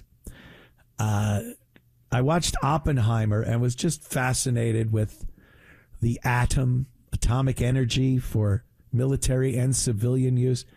How does it work? You just go like, how the hell did someone figure that out? Who was the first one to split an atom? How did they know that a chain reaction was possible? All these things. And with a swipe of my finger and typing in some words, the answer was given to me. And then I could look at videos and see videos about these subjects. And I learned a lot. I learned more than I could ever learn in school about that, physics and atomic energy and elements, both natural and man-made. And it was fascinating to me. If I had to go to the damn library, I just never would have done it. I would just be like, oh, how does that work? I don't know. I wonder. And I never would go. Imagine what a pain in the ass it is to have a question and then have to figure out how to answer it in a building with billions of pages of information in it. I could just ask Grok or any other AI the question. Then I get the answer, and I now have the answer, so I have the ability to go deeper into the topic and actually learn things. So my question is, what the hell good are libraries in 2026? Charlie in Manhattan, what's up? Anthony. Hey. First of all, the gift from hell, what's his name, Mamdani?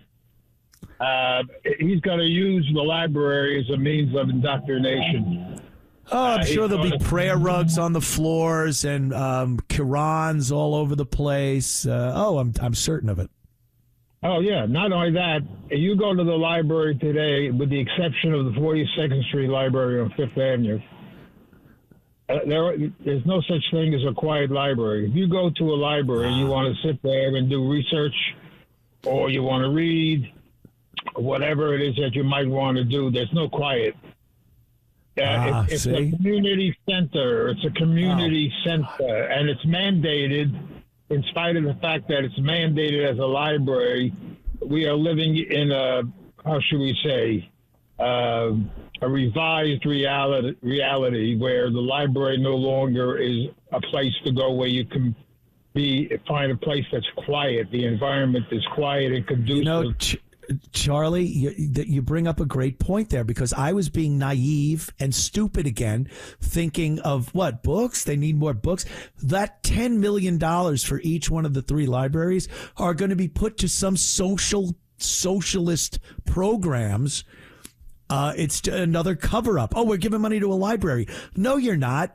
They're indoctrination centers. They're prayer rooms. They'll have prayer rooms in there for Muslims. And yeah, it's just another way to get taxpayer money to use for his agenda.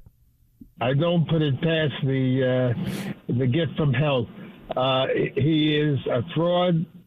And I think those people that decided in their stupidity to vote for him are having second thoughts, because he's not a mayor for the people. I find it amazing that he has the gall, he has the temerity not to make some kind of comment or some condemnation of the activities that have been going on in the city in the last few days, where he feels that he's above it all, and I'm a communist Islamist. Did you see, Charlie? I don't like Israel. I don't like Jews. I don't like these people. Why?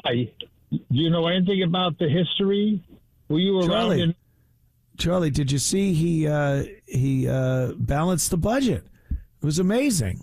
They had a deficit, billions of dollars, and he was on social media congratulating himself, saying, look, I brought a balanced budget. Isn't that great? He borrowed $8 billion from Hochul, but who cares about that? That's down the road.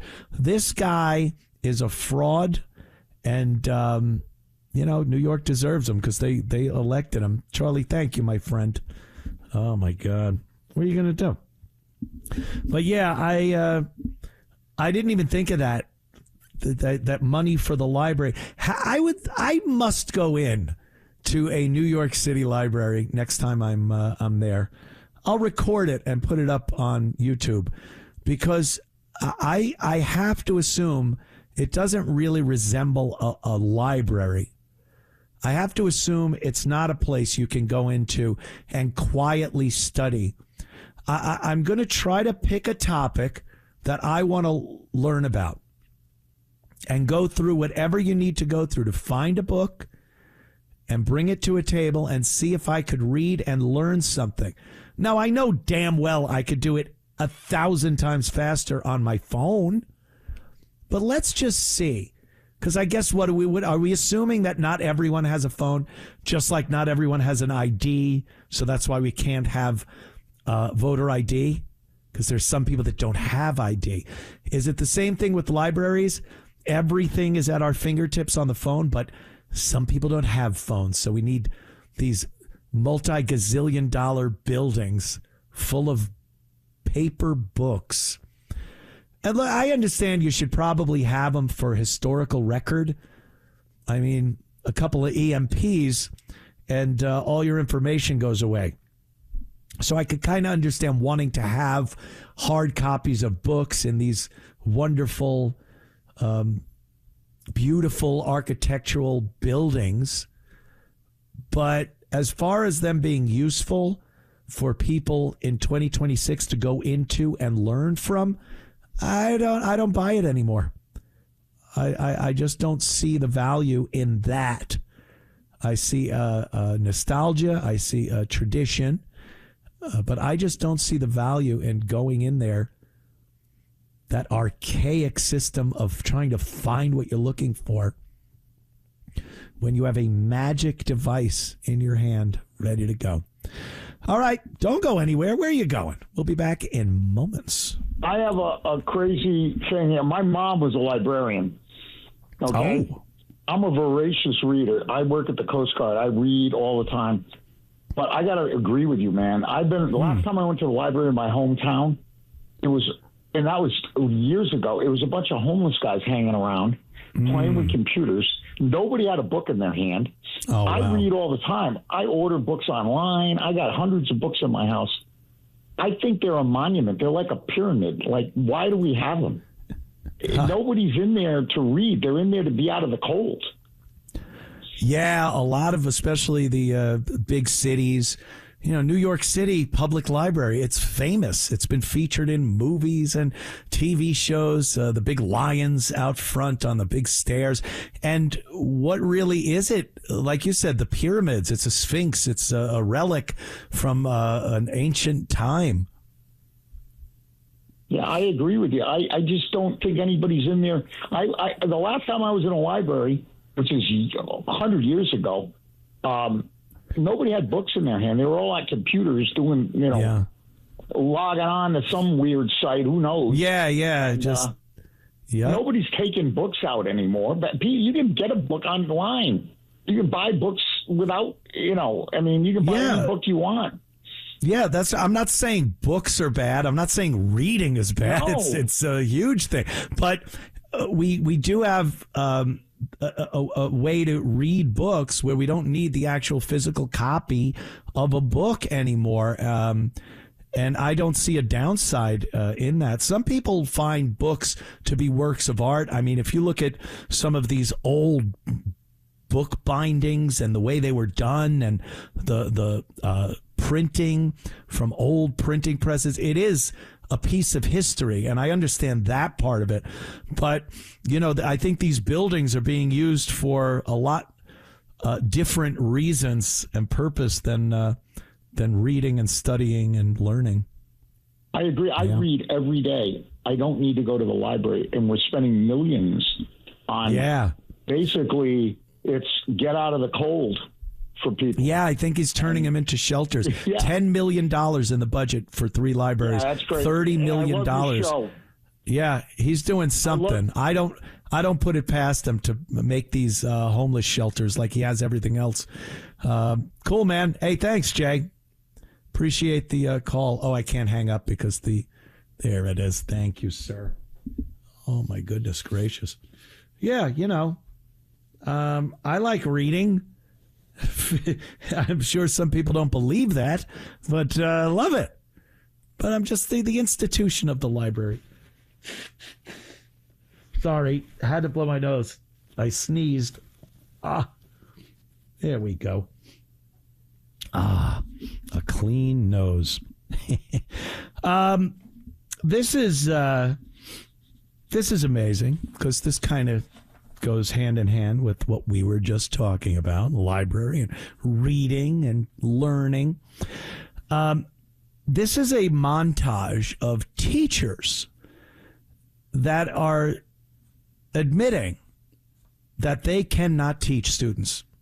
It's gotten to the point where they are incapable of having a classroom with kids in it that they have any influence over, any authority over, to tell them to sit, be quiet.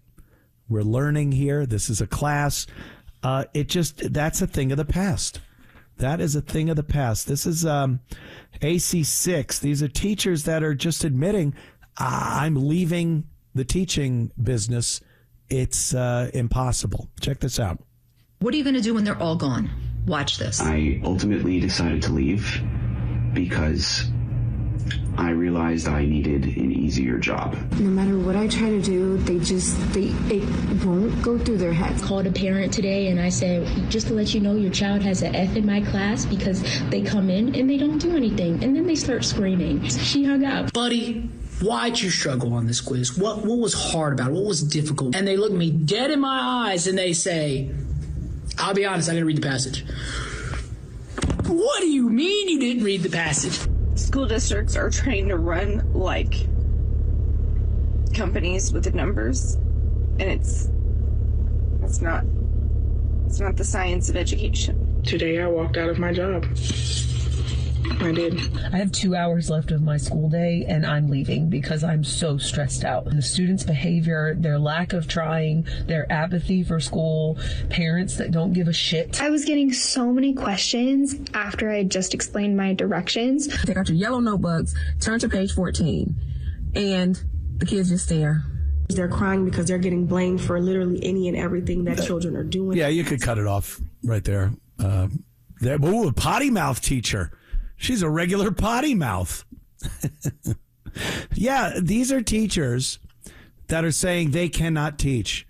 They got into the job probably with good intentions, being an educator. Must feel nice, when you've taught kids and they learn from you. Your teaching style got them interested. The subject you're teaching is something you're passionate about.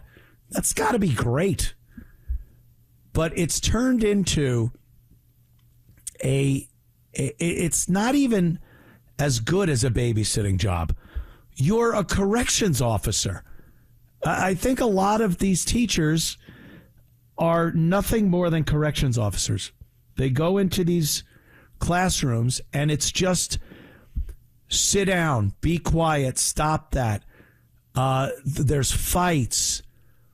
The last thing they want to do is actually crack a book or have a discussion about something.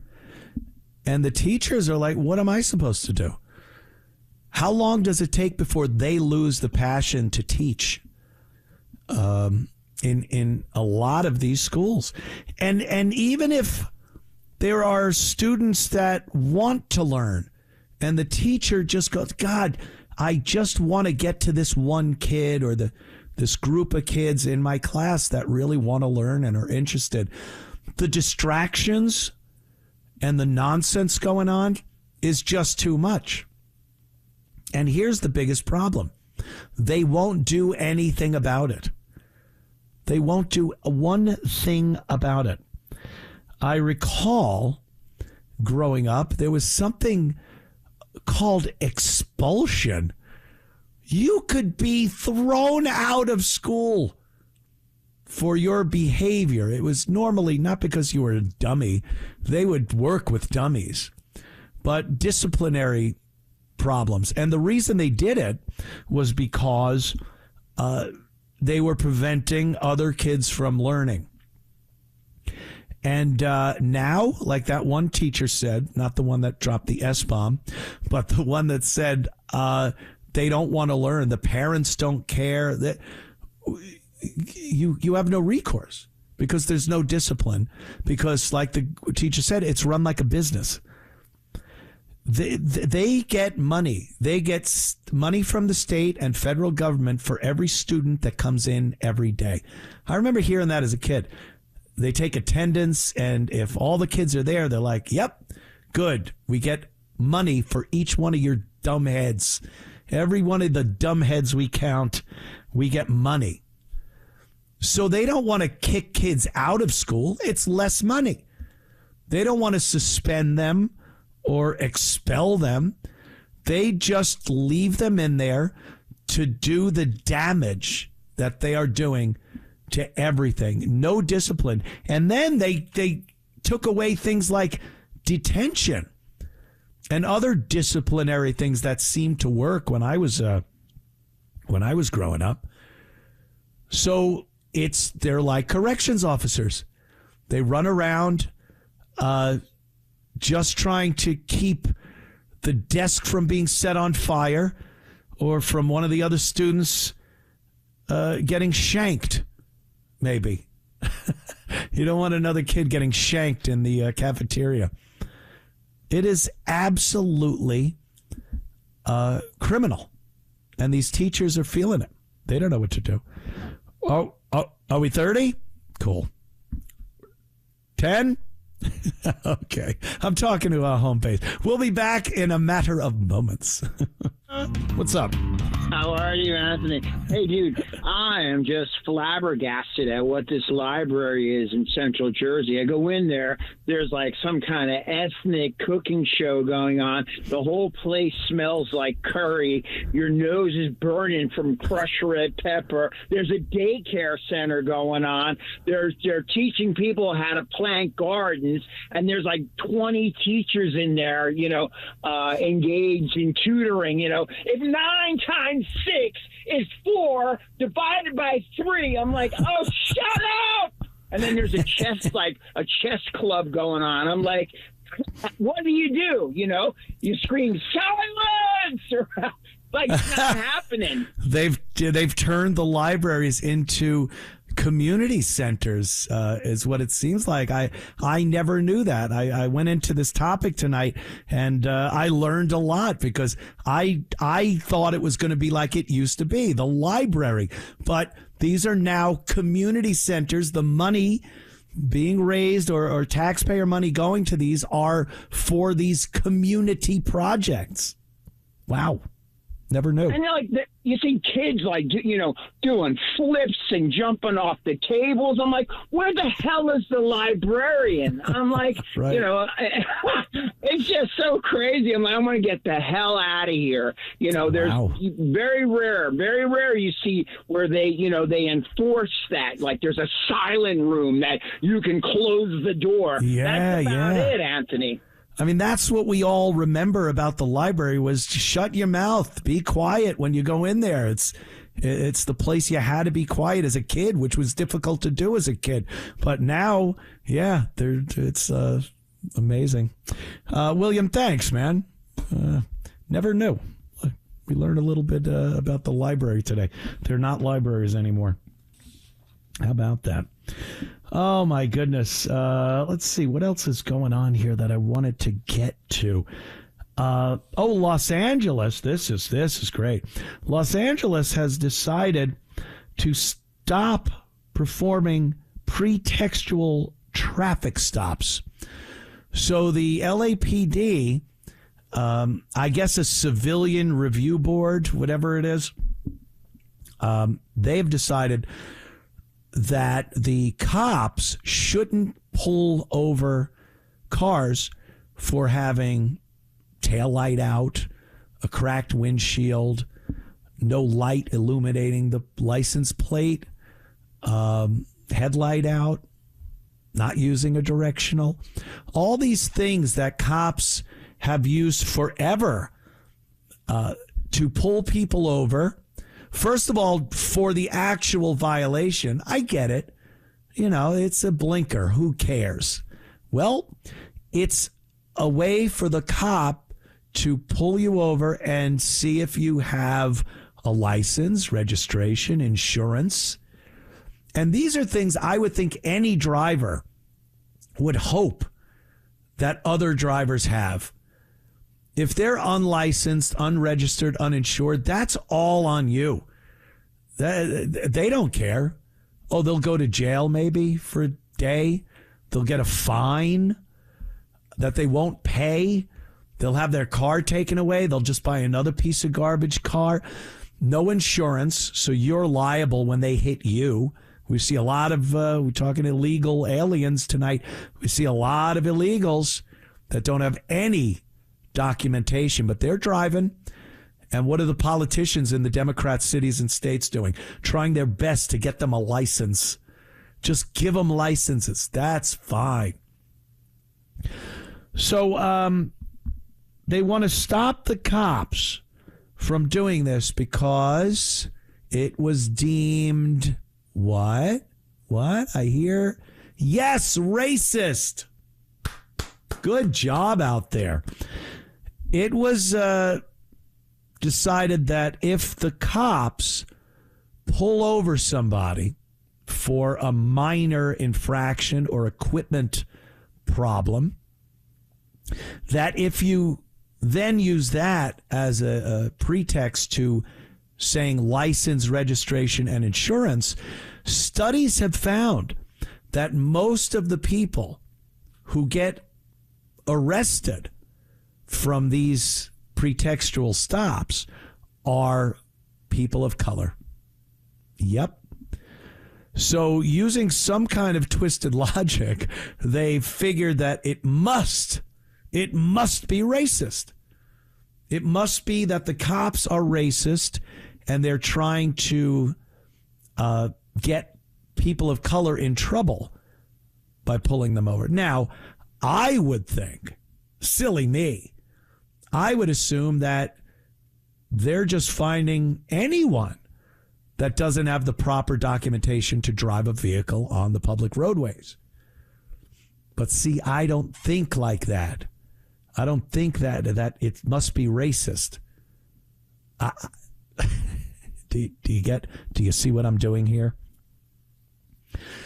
These pretextual stops also lead to major arrests. People that are driving with felony warrants. Yes, for things as crazy as murder, rape. They're out there. They find illegal guns on these people. They get into car chases, and they drag them out of the car and arrest them. It's all for a blinker. I love watching the videos. I go, you arrested me for a blinker? Nah, not really. Pulled you over for the blinker. But you're being arrested because you have a gun tucked down your pants. You're a convicted felon. And you have 12 warrants out for your arrest. But this is their idea. This is their great idea. This is what your representatives in Los Angeles have decided is a great way to keep you safe. Who is it keeping safe? It's keeping safe the criminals that are driving illegally and perhaps riding dirty with drugs or guns on them. It's protecting them from any legal consequence that they might face if they're pulled over for something as simple as a cracked windshield. Who is it not protecting? The legal, law-abiding, tax-paying citizens that elect representatives that they hope will represent them and take care of their safety out on the roadways and keep criminals away from them, keep dangerous people from having guns on them, all the things that they profess to be so passionate about. And that's what they think is a good decision. I don't know how anyone stays in Los Angeles, just like New York. I don't know how anyone stays in New York either, but that's another thing. How about we hop in a plane and we fly from LAX to O'Hare Airport. Landing in O'Hare. Let's look at Cook County, Illinois, and see what's going on there. Do you know their ankle monitor program that they have? This is where they take people, and instead of letting them languish in jail cells, because that's so cruel, they give them ankle monitors, and then they set them loose like an elk. They put something in their ear, and then they just set them free. Well, these are supposed to be for people that are committing non-violent crimes. We used to hear about this. Why should someone who was caught with an ounce of weed, why should they sit in jail with real criminals because they can't afford bail to get out of jail? And everyone went, yeah, that sounds reasonable. And what did they do? They took the inch, and we gave them an inch, and they took the proverbial mile. And now some of the worst, most violent criminals are being released with these ankle monitors. And there have been instances where they have committed horrific, violent crimes while wearing the ankle monitor. How do you tell the cops you weren't there and you didn't do it when you have an ankle monitor on while you're doing it? So the best part of this whole thing is that Cook County ankle monitors, 8% of the people that are given ankle monitors are just gone. Literally just gone. They disappeared. No one is monitoring this is the problem. They call them ankle monitors, and we found out that no one is actually looking at anything that monitors where these people are at any given moment. So they leave the house, they leave the county. No one's actually looking at anything, and this guy is a wanted murderer, a rapist, a robber, and he just left his house. We just got a signal. There isn't that. They don't have anything. It's the honor system with people that have no honor. But again, this is Chicago. This is your Mayor Brandon Johnson. This is your Governor Pritzker. These are people that want to do anything but protect the people that are actually working, productive people of Illinois and the city of Chicago.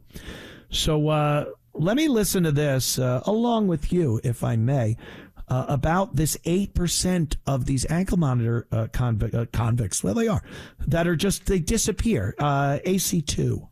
As of last month, 2,450 defendants were on the electronic monitoring system overseen by the courts. 590 of them, roughly a quarter, are awaiting trial for violent crimes.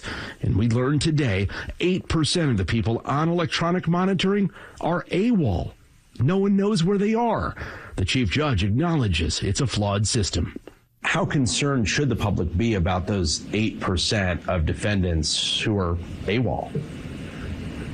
Concerned is a tough thing to define, right? They're no longer where they're supposed to be. They're no longer in their home. Doesn't mean they're out committing crimes necessarily.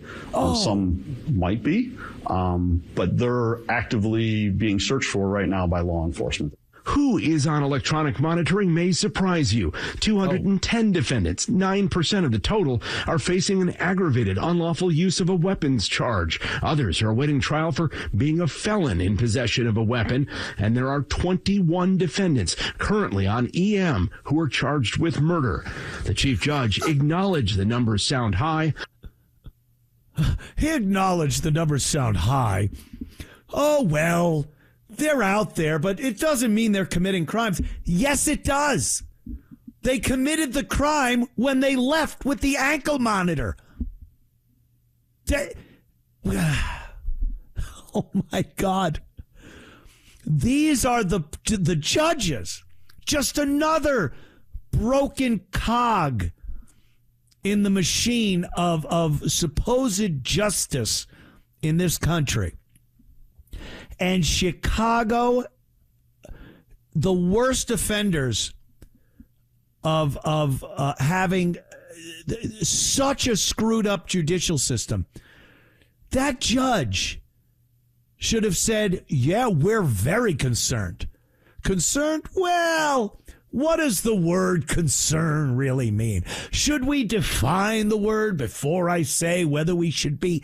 You have people, criminals, running around. You don't know where they are. You had them. You could have kept them.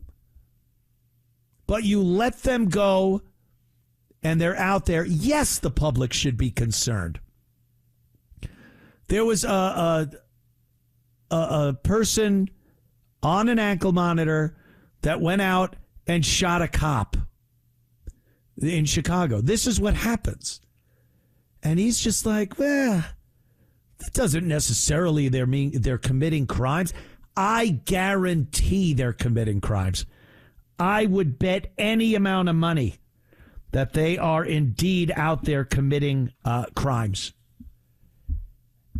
It's everyone involved. I'll tell you, aside from maybe the old school rank and file police officers, not the new batch of women that are as wide as they are tall, taser, taser, taser, and they're firing their gun. Not them. Old school cops coming up on retirement. They're the only ones that at some point in their career wanted to do the right thing. The district attorneys, the judges, the brass in the police department appointed by Brandon Johnson or Lori Lightfoot, they don't care. They have an agenda, and they make no qualms about showing what their agenda is. We will not lock up people that are the same color as us. It seems to be it. Call me crazy. Call me racist. Call me whatever you want. But why aren't they taking care of these issues? Why wouldn't you want to lock up violent criminals instead of giving them an unmonitored ankle monitor and then just letting them work on the honor system? Now, you promise you're going to stay home. You're not going to do drugs. You're not going to go get a hoe. You're not going to clock someone over the head and steal their stuff. All right, we believe you. We trust you. And what continues to happen in Chicago and a lot of these big Democrat cities, what continues to happen? Crime, crime, crime. The bodies pile up. And all they talk about are these new programs. Oh, we're going to send social workers to this. We're not pulling over people for minor infractions because that would be terrible. People would get arrested if they have guns on them that they're not supposed to have or drugs on them. No, we can't do that. Why? It would really look bad for me because I'd be, my constituents are a lot like me, if you know what I mean. And I can't really. That's what's going on. That's why it doesn't get better. And Chicago will just continue, just like New York, electing people that do not have your best interest in mind. If you're a criminal, they have your best interest in mind. If you're a legal, law-abiding, hardworking, contributing member of society, go screw. They don't want you safe. They don't want to make sure you could take public transportation that you're paying for. Get on the red line. Have a blast over there in Chicago. Oh boy. Nope. They will not represent you. They will not make sure you, as their constituents that pay taxes, do what you're supposed to do. You know the difference between right and wrong. Everything that puts you deeper into the category of a good citizen, the less they'll do for you. And the more they'll do for the people that wish to do you harm. It cannot be argued. It's a big question as to why, but I think I spelt it out. All right, back in a moment. And, it just seems like a lot of these, a lot of the powers that be in these big blue cities, Democrat, liberal, socialist, communist, whatever you want to call it, just don't have your best interest in mind, and you're the ones doing the work, giving the money. And I don't know how they have these agendas that aren't in your best interest, and they keep getting elected over and over again. This is frightening. Remember the story about a week ago? There was a guy in Massachusetts, I think it was Cambridge, and he pulled a rifle out and just started randomly firing on a street in Massachusetts. And they arrested him. It turns out he was already a felon for shooting at cops before. He had fired guns at police officers beforehand, and they gave him 5 whole years for that. Well, it turns out that when he was released for the last time, before he decided to pick up a rifle and start firing it randomly in Massachusetts, Cambridge, that the prosecutor, the police, everybody had told the judge that was on this case, do not let this guy go. What are you doing? He is a dangerous, dangerous person. It's only by the grace of God he didn't kill somebody. He was firing a gun randomly. Very easy to kill somebody that way. So the fact that he didn't kill anyone on this last outing doesn't make it any better. He was firing a weapon in the streets randomly. So listen to this judge, because this is your life she's weighing in the balance.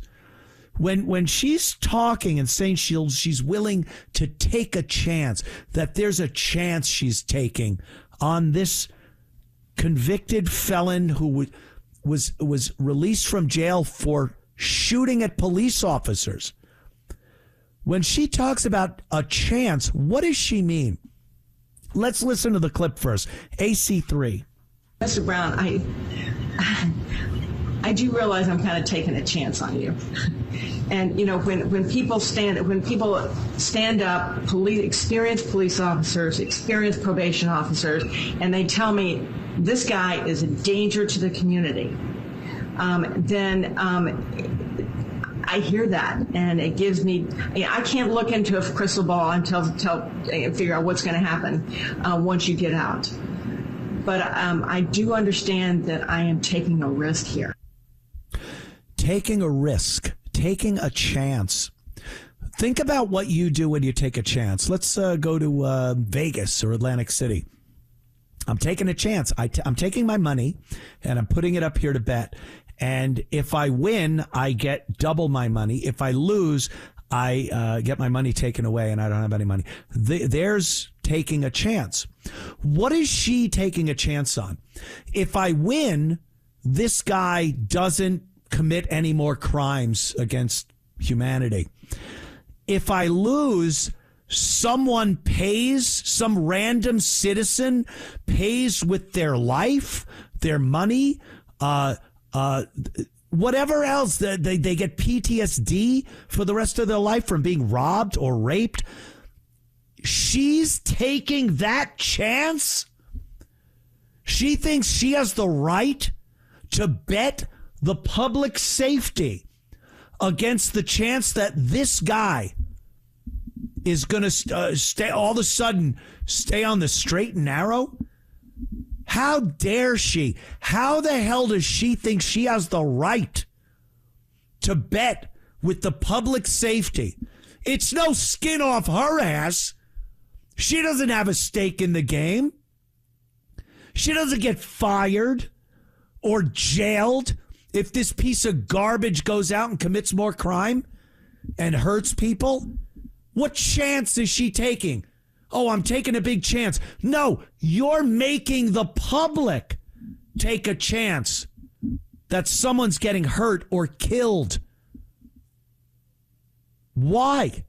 What's in it for you? Put the guy away for as long as you can.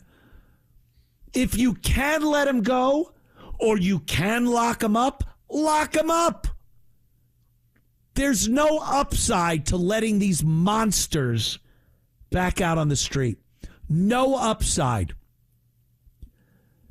And she's going to, well, all right, I'm going to risk it. What are you risking? I would love it if judges were held accountable. So many people these days are saying the same thing. Why are these judges that let these people go and they commit crime after crime until they murder someone? Then they're like, well, maybe we should lock this guy up. And they look into the past and they see a parade of judges just like this woman willing to take the chance. Oh, wow, what a hero. Ooh, look at her. She's willing to put it all on the line. You don't even get fired. What other job can you screw up so badly that someone dies and you don't even get fired? What other job? There ain't one. I'll fill you in. There ain't one. Maybe actor if you're Alec Baldwin, because he could still act, I guess. But other than that, the nerve of these judges. I'll take a chance. I'll risk it. No, we're the ones having to take the chance and risk it when you let these animals back out on the street. Oh, my God. All right, people. We'll see you back here next week. Thank you for tuning in. Anthony Cumia on X. That's my X account. Go there. Follow me there. And other than that, we'll see you right back here next Sunday with the Anthony Cumia Show. Later. The playoffs are here, and you can predict the action all the way to the finals with FanDuel Predicts. Predict the spread, the total points, and even the game-winning moments that make the playoffs. Sign up and get a $25 bonus with FanDuel Predicts.